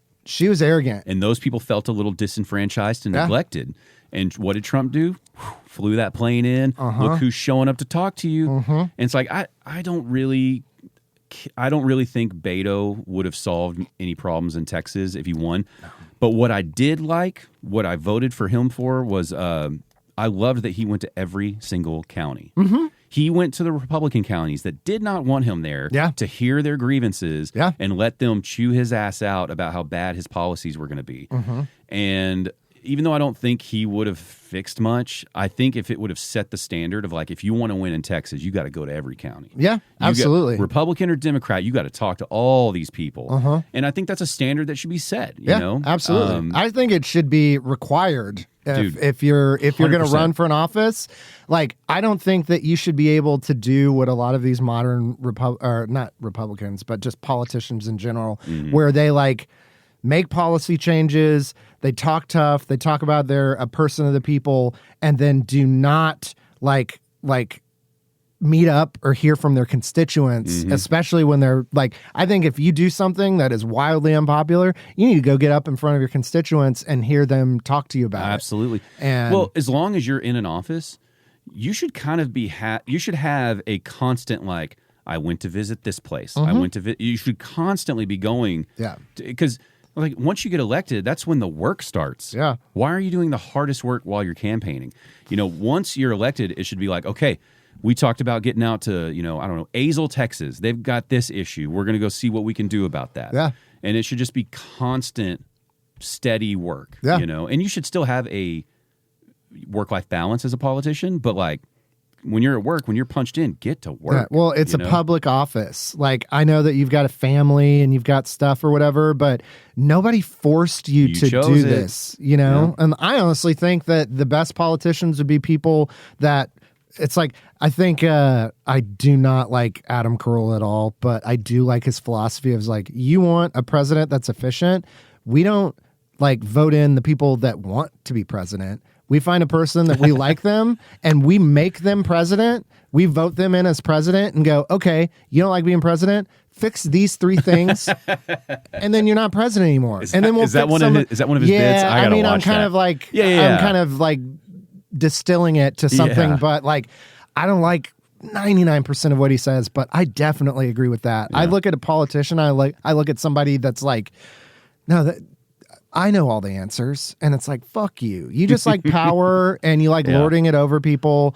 And eventually we as society, if things don't get better, we're just going to eat all those politicians. When it costs less to eat a politician compared to a carton of eggs, we're not going to have any qualms about eating politicians. Look at what some of these other countries do to leaders when they stop working out. Yeah.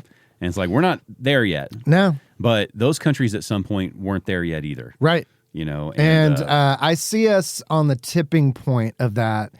And it makes me scared, but I also feel like there is a way to course correct. And I'm just waiting for this once in a generation person to come around. Honestly, I think with human behavior, it's kind of like the Watchmen, right?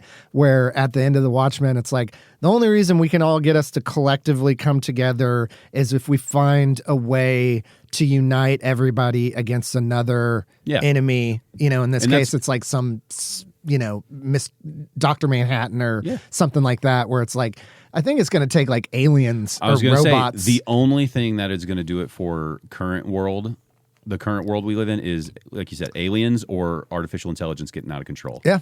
And it's going to just be like, look, we might really actually be annihilated. Yeah. And it's like now we all have jobs for killing robots, and that's how we pay our bills. That's the thing where I understand completely why people don't like Elon Musk. Wholeheartedly understand where people are coming from on that. And I don't disagree with them about their grievances, right? But that is one of the things I think is different between him and Bezos is I think the stuff he's doing with SpaceX, I think we're going to end up finding out to be like wildly important to our survival eventually, because I do see us getting to a point where it's like we might have to, we might as a human race have to send people off to just keep it going. Yeah, but I mean, or we might have to have real technology to.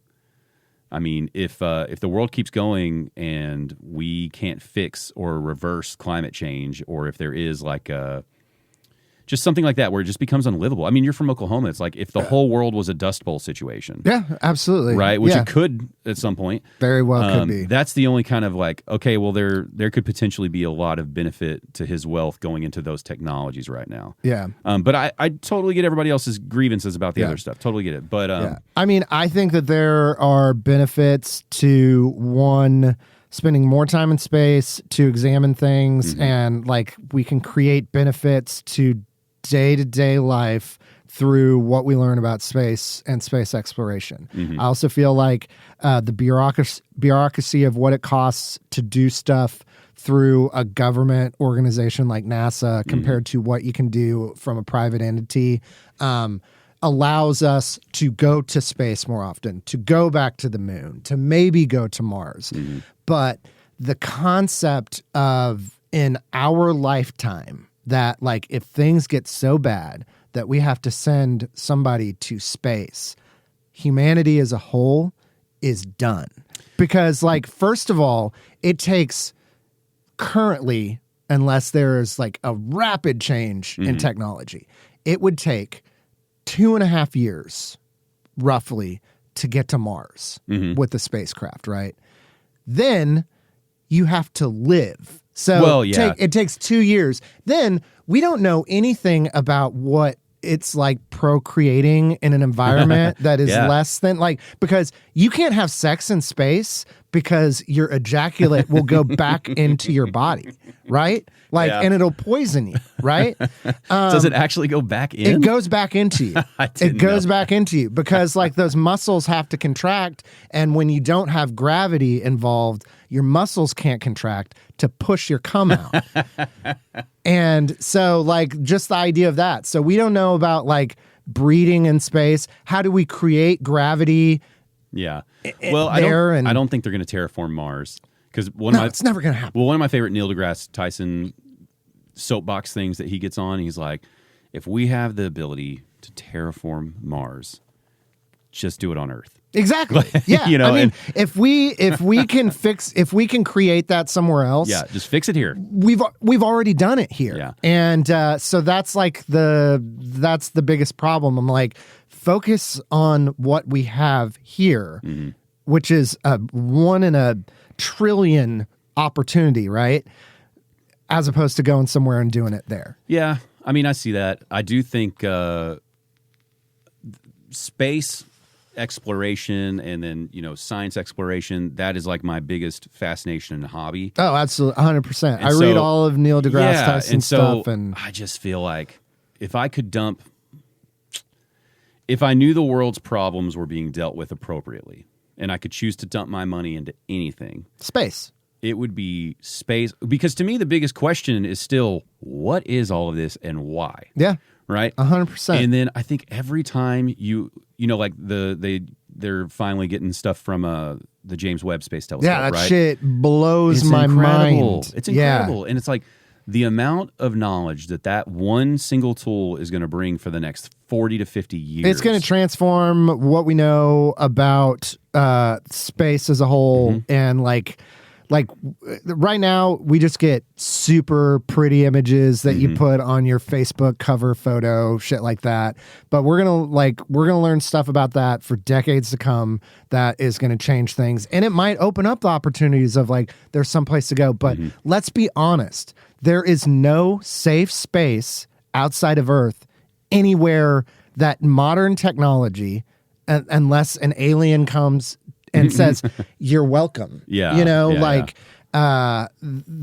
no chance for any of that. I think if we went to our closest neighbor star, it's like 70,000 years with current rocket stuff or something. But I mean, the point is like you got to keep exploring that though. 100%, keep going. 100%. And that's part of the reason I get so frustrated with all of politics and all that, because it's like none of your shit that matters that much. Like none of you know why this is all even existing, and it's like the moment you find out whether it's religion, whether it's just pure science, whether it's a weird hybrid of it all, the moment you find out what created all of this, then you still have to ask, well, what created that thing that created all of this? And now you're just in this crazy Russian doll situation. Yeah. And it's just like, I could give a fuck about the Dallas Cowboys. Yeah. You know what I mean? Yeah. It's like, I'm just, why do we not know anything about a black hole yet? Absolutely. Other than, we don't know anything inside of that. Yeah. Shoot me into a black hole. I'm good with that. I'm good. But if with we that. shoot you in there, you can't even tell us anything about it. I don't care. You're gone forever. I don't care. We can't get any. I'm down. And so send me. It's just like I'm ready for that scientific switch to start kicking in, where people really value it, because that is going to be the answer to everything, right? Like the smarter your populace is in science, the more of those problems you're going to figure out, right? Yeah. I also think that's when you could also create more problems. Like, because my idea is like, yeah, in theory, it's good to send us off to somewhere else or whatever. But do we really want to go fuck up another planet? We're not doing great. We got trillions of them out there. That's like taking a person that's got like a C-class rating with like the Food and Safety Board here and going, hey, like, we see that you're doing a bang-up job at this place that's giving people food poisoning all the time, but why don't you go to this Michelin star restaurant, and really do some work? Yeah. It's like, I think that we need to prove to ourselves that we can focus on the problems here and then go out there and colonize something else. No, I don't like that, because then we're never going to go anywhere else. I know. Because we're not going to fix them here. I'm just being a pessimist. Oh my God. But you know what is going to be funny though is, we're already talking about like orbital debris, like we've polluted our orbit, or not our orbit, but the orbit around the Earth. And it's like, by the time we're like 90, 100, because we're going to live longer than the previous generation, it's like there very well could be it's like, we got to talk about the pollution we're doing to the solar system, and then our kids' generations, it might be like, we have polluted the galaxy, and we got to clean it up, man. And it's like everything feels like it's really like vast, and then before you know it, we've put a lot of trash in it. Yeah, and before you know it, we can't even leave this planet. Yeah, right. You know what I mean? Like, it's going to get to a point. Through the debris. No, yeah, it's going to be a point where it's like we've not only have we fucked up this planet, but we've fucked up the circumstances to get off this planet. We are trapped. Yeah, exactly. We're going to send a couple of you guys out to just break a hole. Yeah, you're going to die, but we'll be able to get through the hole. Yeah. It's interesting, man. But I don't know. We'll see where it goes. No matter what, we're going to live through it for a little bit and then die. So it's all still going to keep moving. Looking forward to it.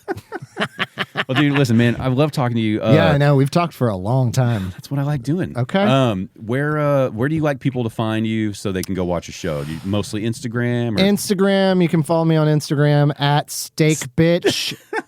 Yeah. I love the name. Yeah, it's a good name. Bitch. Yeah. I had to do like a triple take when I found you on Instagram. It was like, steak bitch. I'll tell you where that story comes from before we close out, because I'm such a petty person that I was at a bar one time with a friend, and a guy was sitting next to me, and he was on a first date, and he was talking to his date loud enough that everybody else could hear around him, and he's like, yeah, I'm having a lot of fun right now, but I really can't wait to go home because I'm excited to change my Instagram name, because I found an Instagram name that's available, and it's encapsulates everything of who I am. It's my brand. It's like people can just see that, and they'll see my Instagram following, and they'll know exactly who I am.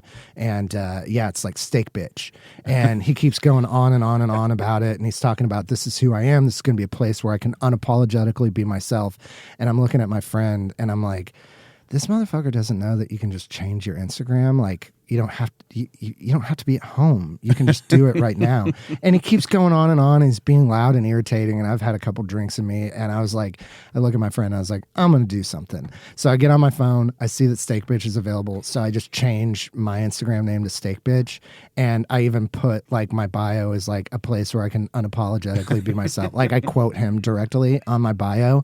And he's going on and on and on. And this girl's like, is that really taken, or is that really available? And he's like, yeah, let me. And he pulls up Instagram and he types out Steak Bitch, and my picture comes up, and he looks at me and he goes, did you just take my fucking Instagram name? And I was like, I definitely did. I did do that. And he's like, that's got to be some bitch shit. And I was like, no, it's steak bitch shit. Bitch, yeah. Bitch. Yeah. I mean, I like steak, but not that much, you know? Oh, man. If you finally decide to record another thing, I think you need to call it Steak Bitch. Yeah, absolutely. Yeah, 100%. Dude, that's an incredible story. I agree. Yeah. Have you run that story on stage ever? I need to do it on stage. It's funny. It's just sometimes I need to figure out how that works. Yeah, it's going to be tricky. It's a funny story. Yeah. And follow him on Steak Bitch. At Steak Bitch. It's the best place to find me. Right on, man. Yeah. Well, dude, thank you so much for coming on. Absolutely. Can't wait to catch another show. You're always welcome back. Absolutely. All right, man. The I'm a Fan of podcast, music, comedy, and more.